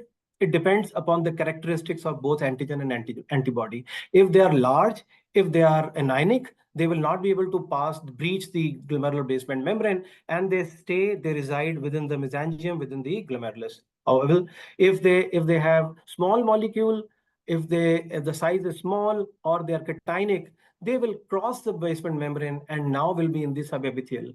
Now, if it is in the mesangium, obviously it'll give rise to, it's in contact with the blood, and you can expect a lot of chemoattractants, as you can see here on the right hand side. Increase interferon 1 and pro-inflammatory cytokine production by the leukocytes, and you will have a lot of cascading events also involving complement, and whole lot of them. And this is what we are targeting these days. We are wanting to see where the potentially new drugs can act. As you can see on the right hand side, there is also a role to be played by the microRNAs. And finally, it is all about the immune complexes, the antibodies, be it the dsDNA or C1q directed, or you have the chemoattractants, or you have the adhesion molecules, and finally the role played by interferon 1, TNF, and IL-6. So this brief recapitulation, let's move on to the diagnosis approach in a given patient of SLE, where you want to know whether your patient has lupus nephritis or not. So what alerts you to the possibility of lupus nephritis is the presence or absence of proteinuria. If it is more than 500 on a spot, a sample or a dipstick of more than 2+, obviously you would want to see whether your patient indeed has a significant proteinuria, and you will quantify ideally with the help of 24-hour protein. If it is there, obviously you will want to do a biopsy. And why do we want to do a biopsy? I'll come a little later. However, if there is no proteinuria and there is no evidence of reduction in GFR, you may not want to do a kidney biopsy. However, on the other hand, if the GFR is also taking a hit, it is more than what you ordinarily expect for a patient commensurate with the age and other characteristics, and there is no other reason except SLE to account for this reduction in GFR, you would certainly want to go in for a biopsy. So when do we do a biopsy in SLE? That's a question in itself. So there are different scenarios, especially when you see as to when are you looking at the patient. At the time of presentation, yes, you want to make a diagnosis of lupus nephritis. You want to give a class to that patient, whether it belongs to class 1, 2, or more commonly 4 or 5. So this is one. And if unfortunately there is a lack of response at the end of 3 to 6 months, you will again want to do a biopsy to see whether your patient fits in the variety of resistant lupus. And on the other hand, if there is no non-classical etiologies, then again you would want to look at this stage. And of course, also your patient wants to know the long-term prognosis at this stage, especially if the response is suboptimal. Post-therapy, now this is very interesting. Again, at the end of 12 to 18 months, we used to believe the proteinuria is not there, the GFR has stabilized, it's probably the anemia is gone. So let's be happy and stop the immunosuppression. Now, it came with the disease came back with a vengeance. And what we realized was that early stoppage of immunosuppression was a bad thing to do. Now, the interesting thing is, even when we believe, based on the clinical response, that everything may be quiescent now, you do a biopsy in a series, in up to 36%, it was found that there was histological evidence of active lupus. And if you were to stop immunosuppression at this stage, there were very, very high chances of disease having a relapse within the next 6 months to 1 year. Now, the other next, moving on to the kidney relapse. At the time of a new flare diagnosis, obviously we will come back to as to what are you going to do for such patients, but then you may want a biopsy at this stage, especially to know whether the patient has switched classes from class 5 to class 3 or 4. As you know, if class 5 is associated with 3 and 4, your management definitely changes. And also the notorious class 3, which changes gears very, very fast. It can go up to class 4, or it can get downgraded as well to class 2 as well. So, and of course, this will have a bearing on the long-term prognosis. And yes, as I said, at the end of 36 months, this is what we believe, for which duration the drugs these days should be continued. Well, finally, at the time of drug withdrawal, you may consider biopsy. But let me confess that biopsy or a rebiopsy in a patient with SLE has always generated a lot of controversy. So I will want all of you to have an overall knowledge about what is going on typically in these discussions, and then make your own opinion as to what do you want to follow. Now, this is when we first learned about lupus nephritis in a decent way via these 2003 classifications. We're all very familiar about the various six classes of lupus nephritis, but what we have seen is little modification in 2018, whereby, as you can see at the top, endocapillary hypercellulatory word replaced endocapillary proliferation. So that was one, while most of the other things, they did away with, as I will show in the next slide, they did away, let me change it. Yeah, they eliminated the segmental and global subdivisions of class 4, and of course we know that a few classes which has been there right from day one need to be given double the importance, especially fibrinoid necrosis or cellular crescents, as you all know. But they have defined and redefined what do we really mean by mesangial hypercellularity, or how do we really look at the term cellular or fibrous or fibrocellular crescents. Moving on. Now, the disease progression. We know that so many times the diagnosis of lupus nephritis is there in the beginning when we diagnose the patient for the first time as having SLE, which means about 1/4 of these patients could have lupus nephritis at the time when the diagnosis of SLE is made. And what happens after 1 year? There are about 30% chances. At the end of 5 years, about 40% chances. At the end of 15 years, 50% chances that your patient with SLE can have lupus nephritis. And how does it translate into end-stage kidney disease? Well, at the end of 5 years, about 10% of these would have reached end-stage kidney disease. About 20% will do so in about another in 10 years overall. And finally, about good 25% patients will reach the stage of requiring dialysis over 15 years. So what are the risk factors? We know the lower the age of the diagnosis, the heavier the proteinuria, and the male gender. Being non-Caucasian, I would say, is a bad news to have SLE in a given patient. And these are on the right-hand top, you can see the risk factors for end-stage kidney disease, whereby an elevated serum creatinine at the beginning, although that few people may actually doubt that, because the kind of response we typically see with our strong weapons against lupus nephritis, which may make this point or statement relatively redundant. But of course, the other things, the class 4 included, makes a cause for looking at a given patient with lupus nephritis with some kind of suspicion and fear. What are the prognostic factors? As we already know, the persistent smoldering lupus nephritis, which is not really amenable to quite appropriately to the treatment which we use in them. An active disease, patient having repeated flares, especially on withdrawal of therapy, and those notorious patients who are non-compliant. And of course, those patients who are born with the nephron endowment, especially the low birth weight, etc. Now, the genetic factors. Now, when you look at the causation of lupus nephritis, HLA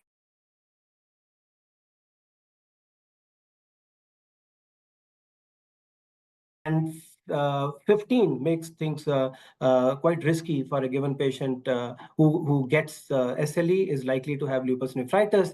But when you look at some other things, well, PDGF growth factor, the receptor alpha, that is one. The SLC A15, the solute carrier family of A11 can again be a risk factor. So these are the genetic factors which can give you an idea whether your given patient of SLE is likely to have lupus nephritis or not. But once they get it boils down to the genetic variations in things like APOL1. We all know apolipoprotein 1 can have two genetic variations, G1 and G2. And if they have one or both of them, it's a bad news for your patient, as is the case with FSGS or HIV nephropathy, which is typically seen in Africans. And that is why it is quite a bad thing for a person of African origin to have it.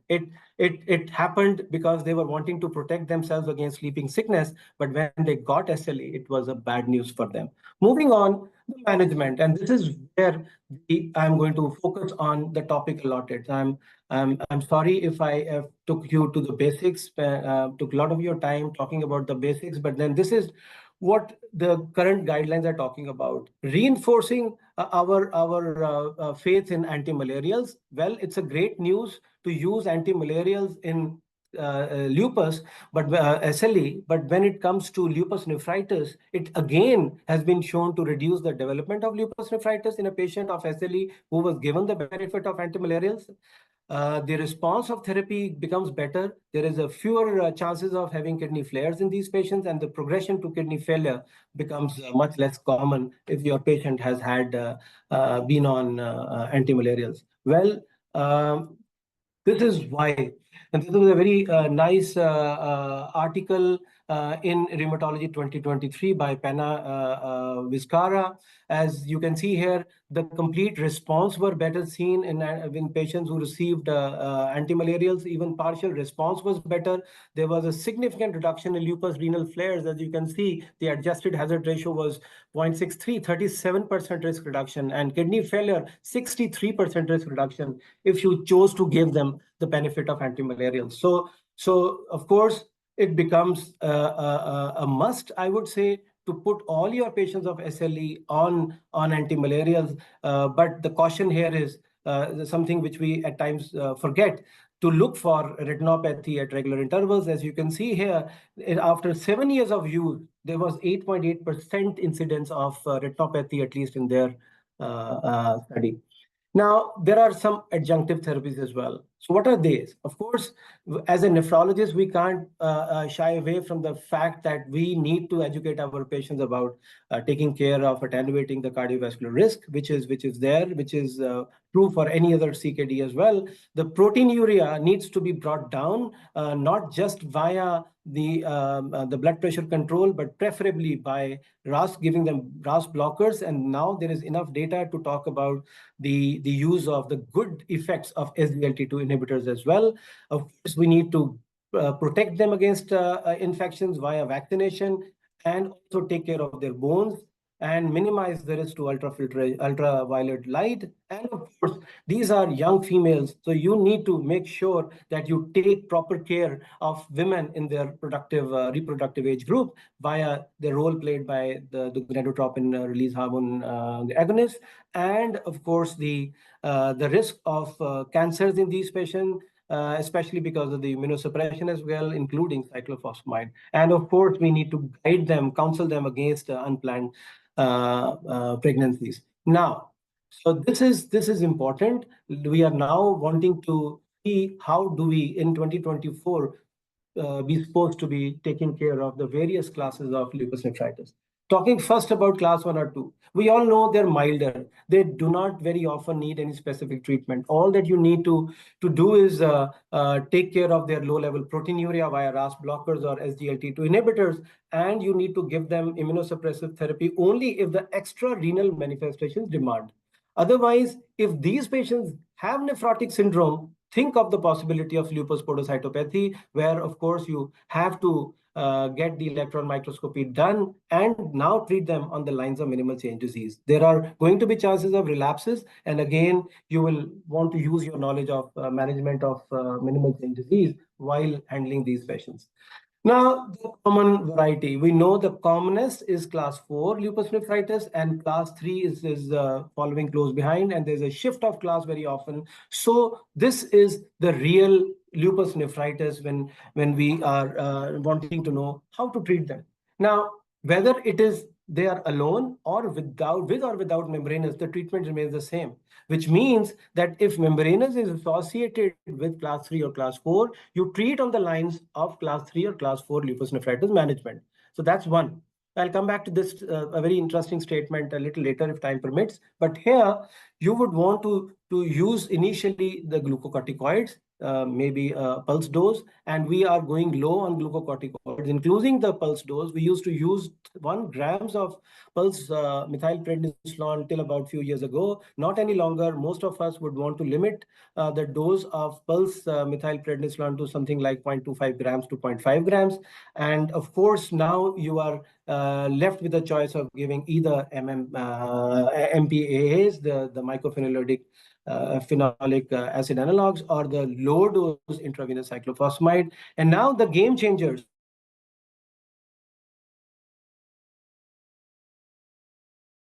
Initially, it was the Bliss in SLE, and now of late we've had results with the Bliss LN, which talks about belimumab very favorably in patients with lupus nephritis. We are going to have some discussion around that, but this is typically the way we treat. And if one is not effective, you choose the other one, and vice versa. And so many times you go in for a multi-target therapy where you want to combine, you may want to combine mycophenolate with the calcineurin inhibitor, especially a CNI, especially if the GFR is more than 45. Now, class 3, the initial therapy, as you can see here, you assess activity, and that's the importance of the kidney biopsy. Well, if your patient has active class 3 or 4, as I said, pulse methylprednisolone, and then taper. Initially, we were using 80 milligrams. Now, more and more guidelines are wanting us to use a relatively lower doses of prednisolone following the methylprednisolone pulse, and they would want to bring it down to 5 milligrams very soon. So we'll come back to that. But certainly, 80 milligram is not the kind of dose we would want to use, although it says do not exceed 80. Even 80 is nowadays found to be is considered to be high, and the general consensus is revolving around 40 milligrams. Now, if your patient has a chronic class, now this is what I was talking about. If it's a chronic class, you just give supportive therapy. However, if your patient has class 5, it's class 5, but not active class 3 or class 5, you class 3 or class 4, you will manage this case of class 5 the way you would use you would be treating a pure lupus 5 class nephritis. All right, which what I mean is class 5 lupus nephritis that's membranous would be treated on the lines of pure membranous, even if there is co-existent class 3 or class 4, but that class 3 or class 4 is inactive or is gone into a chronic stage. So that's the point I wanted to make. Well, the interesting things now. As you can see here, the CNI plus the mycophenolic acid analogs. Well, voclosporin is certainly we have been told a lot of good things about voclosporin. Something which needs no level checking. Is probably not as nephrotoxic as the other cousins in the CNI group are. And when we use it with the mycophenolic acid, the dose recommended is 23.7 milligrams twice a day. And it's recommended that you use it only if the GFR is more than 45, although you are given some kind of leverage on a case-by-case basis where you can use your own clinical judgment. Of course, when you're using TAC, you are wanting to achieve a trough levels of around between 5 or 6, and consider cyclosporin if voclosporin is not available as in our country. And of course, what we know is that the other or the more preferred thing is the MMF. We are very familiar with the usage, and the typical dose is you begin by giving them 1 gram a day of MPA, and then within 2 weeks you increase it to 2 grams. People have tried to go beyond, especially if there is no response, but then obviously we have found that in Indian population at least, not many patients will tolerate a dose of MPA more than 2 grams. So again, you can use the MPA or equivalent of MPA, that's mycophenolic acid sodium, in the typically use of 720 milligrams to 1080 milligrams. Cyclophosphamide, again, the Eurolupus regime will tell you to use 500 milligrams every 2 weeks for 6 weeks. However, if your patient presents to you in a sicker condition, obviously you may choose the NIH regime, whereby you would be using 0.5 to 1 grams per meter square monthly for 6 months. So this is, again, if your patient is more sick, but majority of the time you would prefer the 500 milligrams every 2 weeks or 6 doses. Now, belimumab, something which we are going to hear a lot about in the coming few years. The typical dose based on the Bliss NL trial, 10 milligrams per kilo for 3 doses, and then every 2 weeks for 3 doses, and then once a month for 104 weeks, as was used in Bliss NN. So talking first about the glucocorticoids. So we have seen a transition from the extremely high doses in the earlier NIH studies to the more recent ones which talk about a relatively low dose of glucocorticoids. As you can see, after giving them the methylprednisolone IV pulses, the high dose scheme may or may not use methylprednisolone, but it talks about giving a higher dose, maximum of 80 milligrams. But what is now in vogue is reduced dose scheme, whereby you start typically with 40 milligrams, and over next about 15 to 16 weeks, that means over 4 months, you would have come down to less than 5 milligrams. So that's important, because we have realized that so many times it's not just about the cosmetic effects of steroids, but there's so many other problems which we are all very familiar with. So that will compel us to use a lower dose of prednisolone whenever possible. So IV cyclophosphamide, we've already talked about, we are very familiar with. I will skip this, something which is very familiar, but then just a reminder that when you use oral cyclophosphamide, the dose is 1 to 1.5 milligrams, maximum of 150 milligrams. And then we must always be remembering the fact that the ovarian side effects can be seen when the cumulative dose has been between 7.5 to 15 grams, typically 8 grams. The risk of malignancy increases when you have exceeded 36 grams of cyclophosphamide, and myelofibrosis takes as much of 80 grams of cyclophosphamide to be given to your patient on a cumulative basis. So the kind of doses which we are using is pretty much safe, but then yes, we are also talking about females in their reproductive age group, and you need to be mindful of that as well. So if it comes to the CNI, then of course, if you want to use voclosporin, or for that matter, any other CNI, you would want to use it, especially if your patient has relatively preserved kidney function, and also if he or she has or she or he has nephrotic range proteinuria. It cannot tolerate, or the patient cannot tolerate the standard dose of MPA. So this is the beautifully what they've shown in comparison to placebo, what you can expect if you had chosen to give voclosporin to your patients. What are the things you should keep in mind if you are going to prescribe voclosporin as and when it is available? But these are the guidelines. It is available in many parts of the world, so people are already using it and using it quite efficaciously. So they say that only if the GFR is more than 45 should you be using it. Use it with caution, especially if there is too much of chronicity on biopsy. If the proteinuria is there, you should actually have confidence in giving voclosporin, especially if there is a nephrotic range proteinuria. And of course, if your patient has high risk of disease flare, well, both belimumab and voclosporin has one thing in common, that they are new drugs, but what differentiates them is the voclosporin may not have too much of effect on flare rate as in contrast to belimumab. I'll come back to that later. So whether it is effective in extrarenal lupus is again to be determined, and again is in contrast to what we know about belimumab. And the way TAC and cyclosporin have been considered to be relatively safe in pregnancy, voclosporin has not, because I think it involves alcohol-based formulation. So alcohol, as you know, is not supposed to be considered safe during pregnancy. So we need more data whether it can be safely used in pregnancy or not. Now, the triple immunosuppressive regime. So this is the typical hallmark of the way we are going to use belimumab as and when it's going to be available. What are the conditions where you would want to use it? When your patient has repeated kidney flares, or when there are very high risk for progression to kidney failure due to severe CKD, or if your patient has coexistent extra-renal manifestations. So belimumab certainly, but not alone. It will be used, of course, alongside glucocorticoids and either MPA or reduced dose of cyclophosphamide. There is more data available on MPA and less on cyclophosphamide, but yes, people have used it.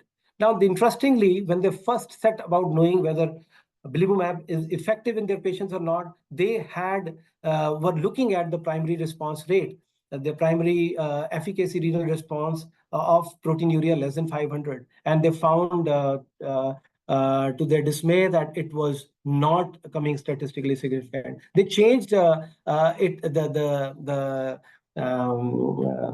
thing differently, and they looked at whether it makes any difference to proteinuria less than 700, and here it worked. So it's going to be there if you are looking at reduction of proteinuria to less than 700 milligrams. Belimumab was shown to be very effective. As you can see, is not just the primary efficacy response rate, but also the complete renal response and the probability of complete renal response, which was higher. So when should you be using? Because this is something which is new. I must confess, I haven't used it. We've read a lot about belimumab in the recent times, and obviously everyone would be eagerly awaiting it as and when it becomes available. I'm sure few nephrologists in the country have some experience using it. I would certainly want to learn from them. But what is really typical is it has been used in people with GFR of more than 30. It may actually has been shown to slow the decline in the GFR. It is more effective. Now, the point to remember is all the studies say that it is more effective if the proteinuria is less than 3 grams. If voclosporin was for any kind of proteinuria, belimumab is typically for proteinuria less than 3 grams. And as I said earlier, it has been shown to reduce rate of flares. Now, that's very important. You would certainly want to use it especially if your patient has been relapsing a lot. And it is effective in combination, of course, with MMF.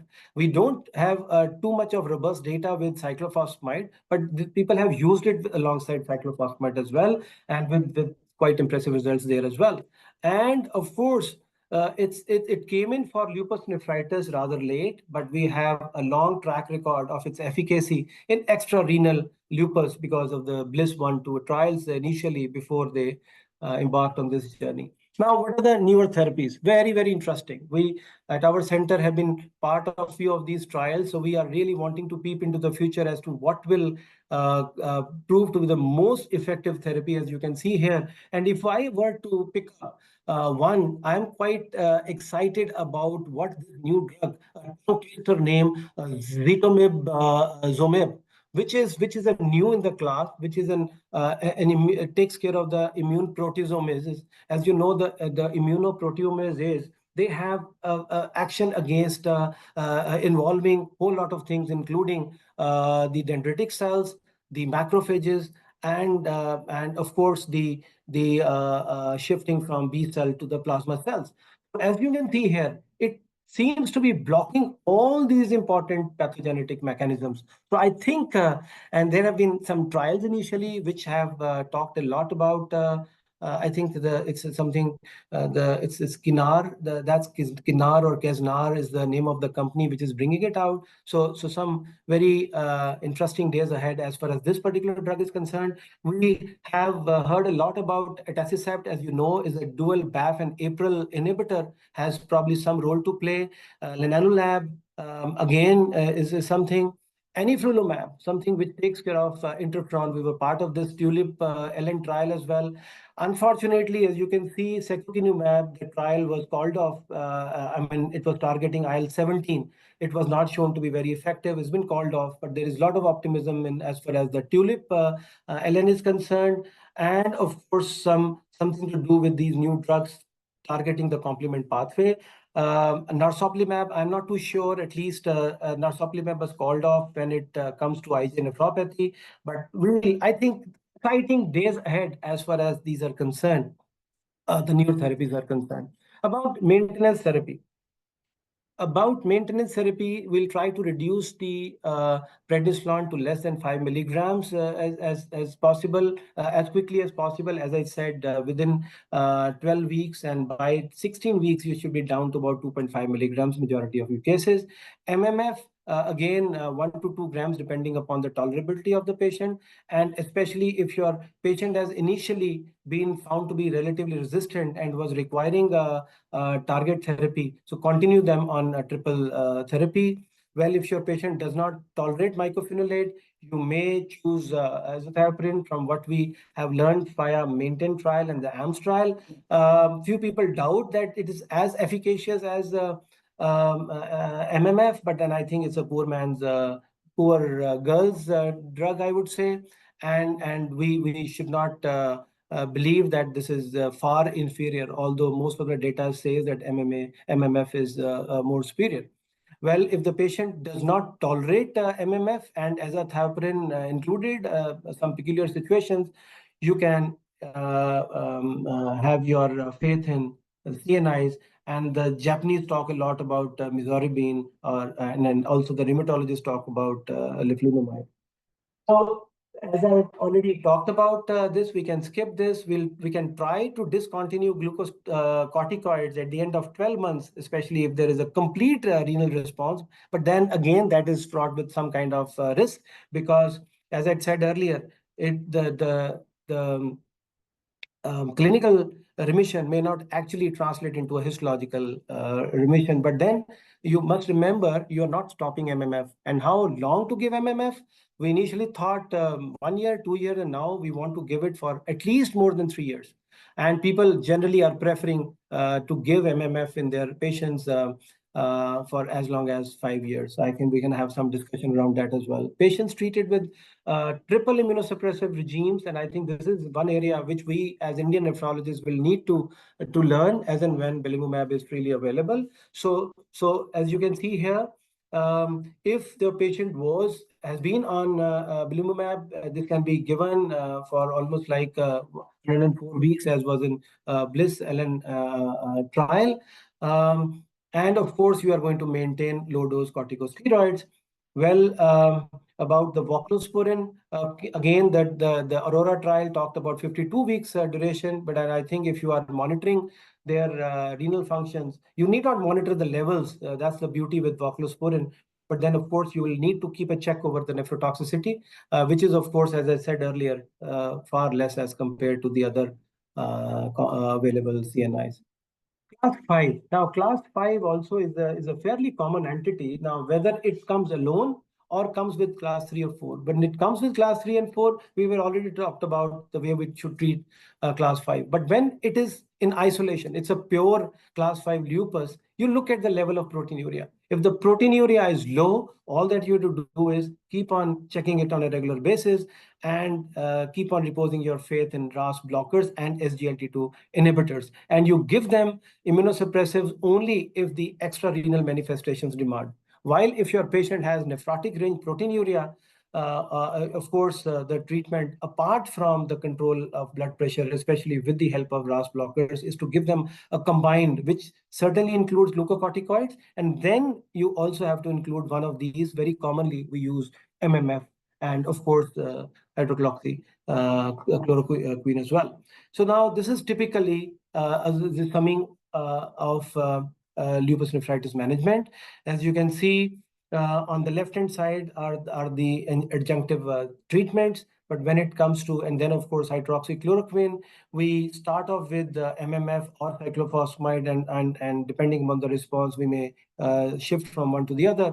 And then finally, if you are encountering a patient with relapsing, a patient with resistant lupus, this is the strategy. And finally, if nothing else works, people have been talking a lot about the role played by rituximab as well, and the newer, the humanized, the obinutuzumab and ofavilimumab. So I think we need to learn a lot about the newer aspects, and what we are trying to see is at the end of 3 months, more than 25% reduction in proteinuria, at the end of 6 months, more than 50%, and at the end of 1 year or definitely 2 years, you want to see the protein excretion to be less than definitely 0.7 grams per day. And now this is the paradigm shift. I think I have already sensitized you all to what we are going to see in the years to come via voclosporin and belimumab.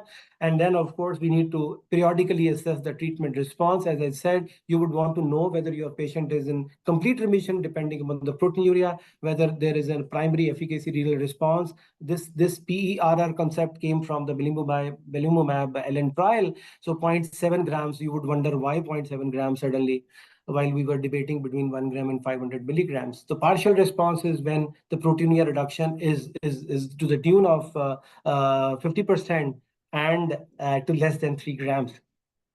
So if there is no kidney response, means you've given the treatment for 6 to 12 months and there is absolutely no improvement to be seen. You will label this patient as a resistant variety, and we will treat the way I have proposed a short while ago.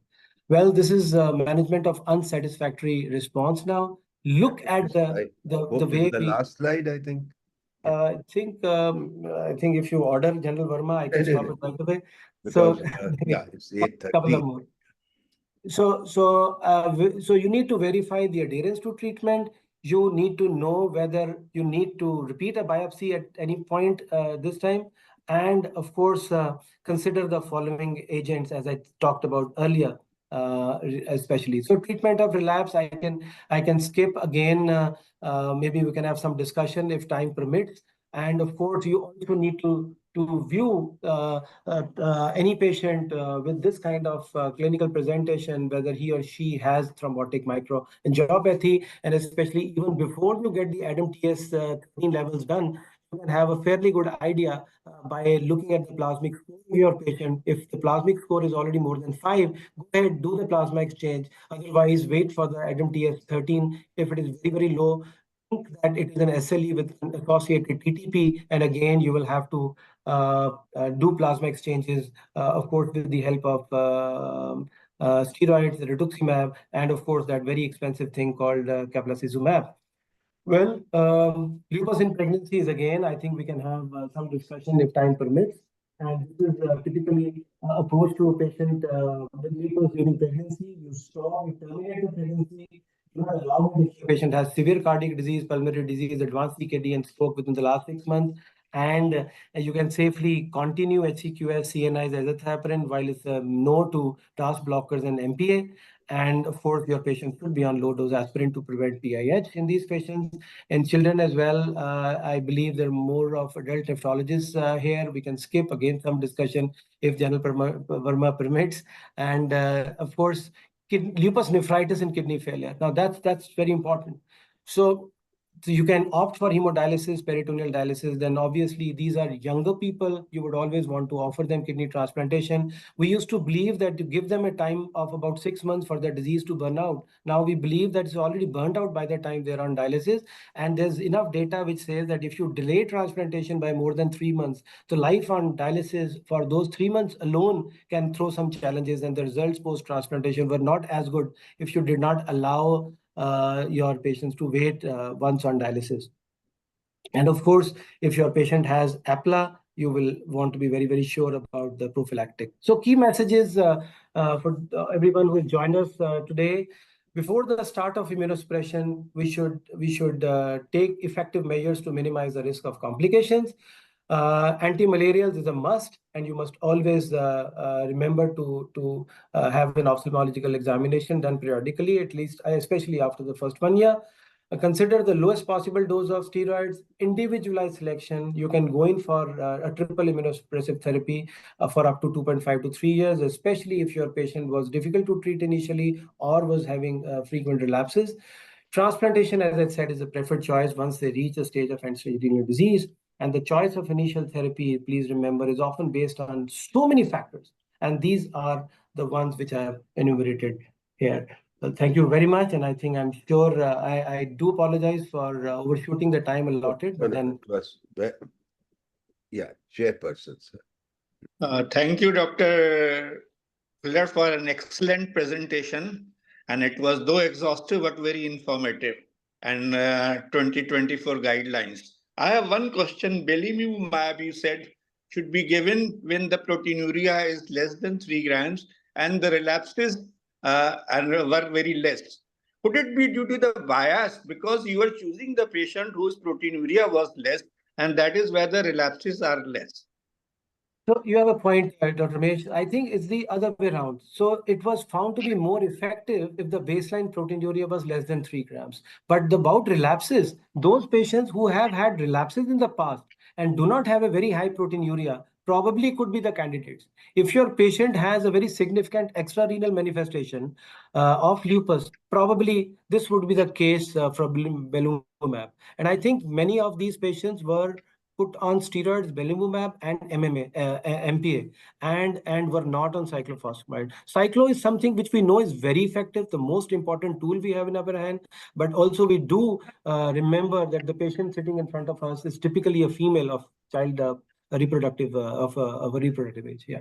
Because long-term use, long-term result of this drug, we do not know. Because going by this, these patients were probably a milder variety if they are taking, because you say the proteinuria was less. That is where probably the relapses were less, because these patients probably were of the milder variety.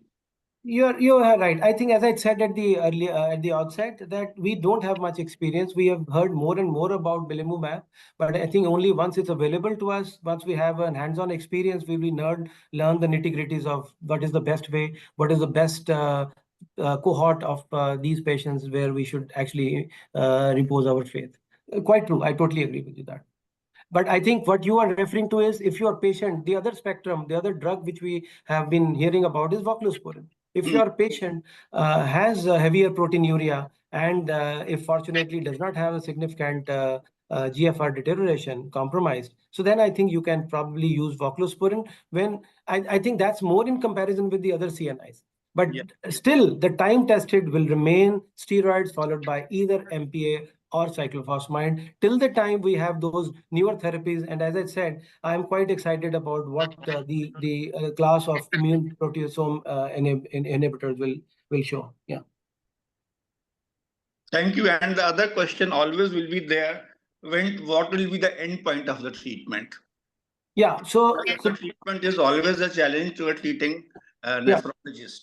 Quite true. And that is why I had repeatedly referred to the fact that when you believe your patient is in remission, your patient may not actually be in remission.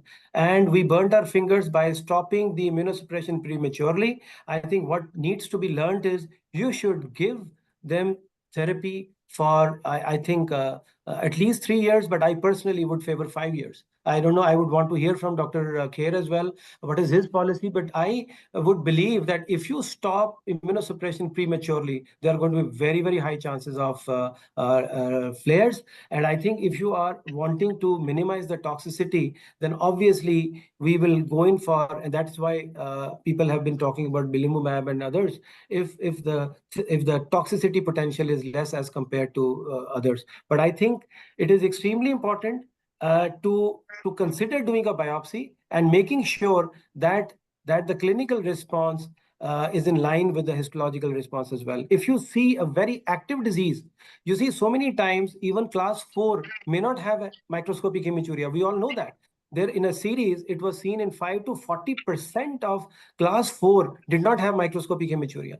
So how will you pick up a proteinuria of just 600-700 milligrams or less than 500 milligrams? You may believe your patient is in remission. But if you were to do a biopsy, there will be florid chances of florid active lupus. To an extent, you may even end up seeing a fibrinoid necrosis. You will definitely not want to stop immunosuppression at that stage. Don't you think, I think Professor Kula, wonderful presentation, very exhaustive and what is recommended now. But don't you think all these guidelines in nutshell are trying to go away from aggressive immunosuppression? What they are recommending now, anti-malarials, they should be given.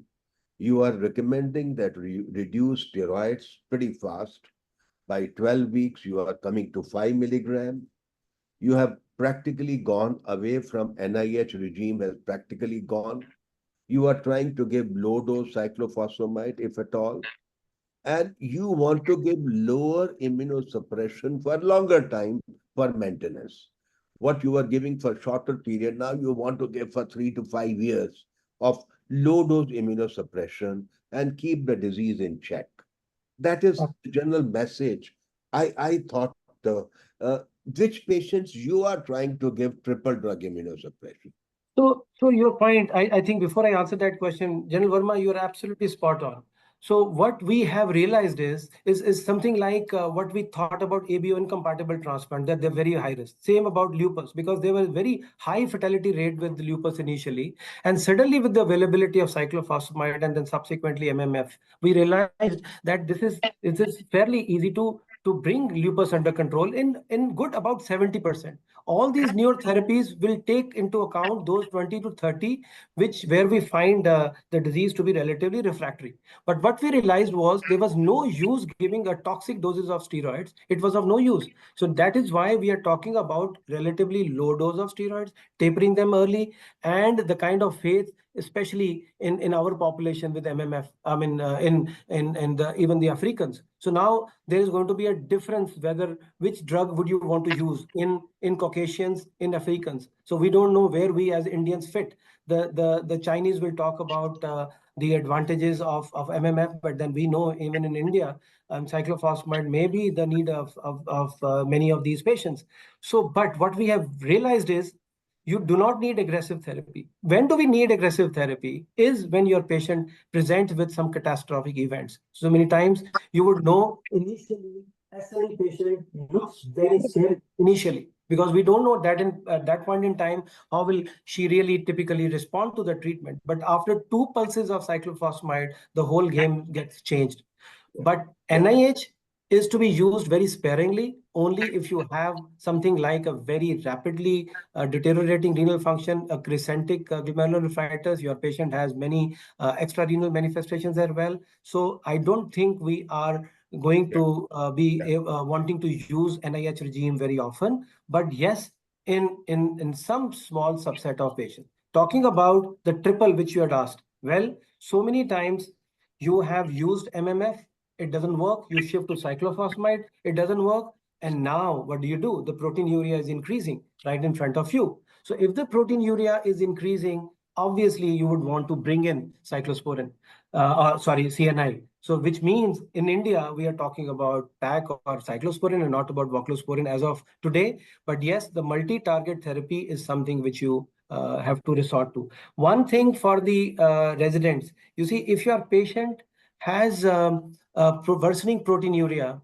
and a worsening creatinine, it probably means that there is significant chronicity. So you may want to do a biopsy at this stage so as to avoid unnecessary escalating the dose of steroids, etc. Because if your patient does not have active sediment, has only an increase in proteinuria and a worsening protein and worsening GFR, it probably could mean, I'm not saying it only means, it could mean a chronicity setting in, and you must do a biopsy to know whether you want to continue or not. Just a small question from the audience, 2 questions. That is, what are you finding you are suspecting in podocytopathy?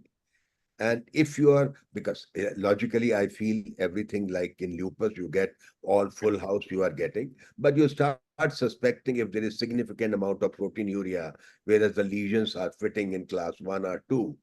And secondly, the question corollary to that was, in podocytopathy also, do you want to give maintenance therapy as long as for other lupus classes?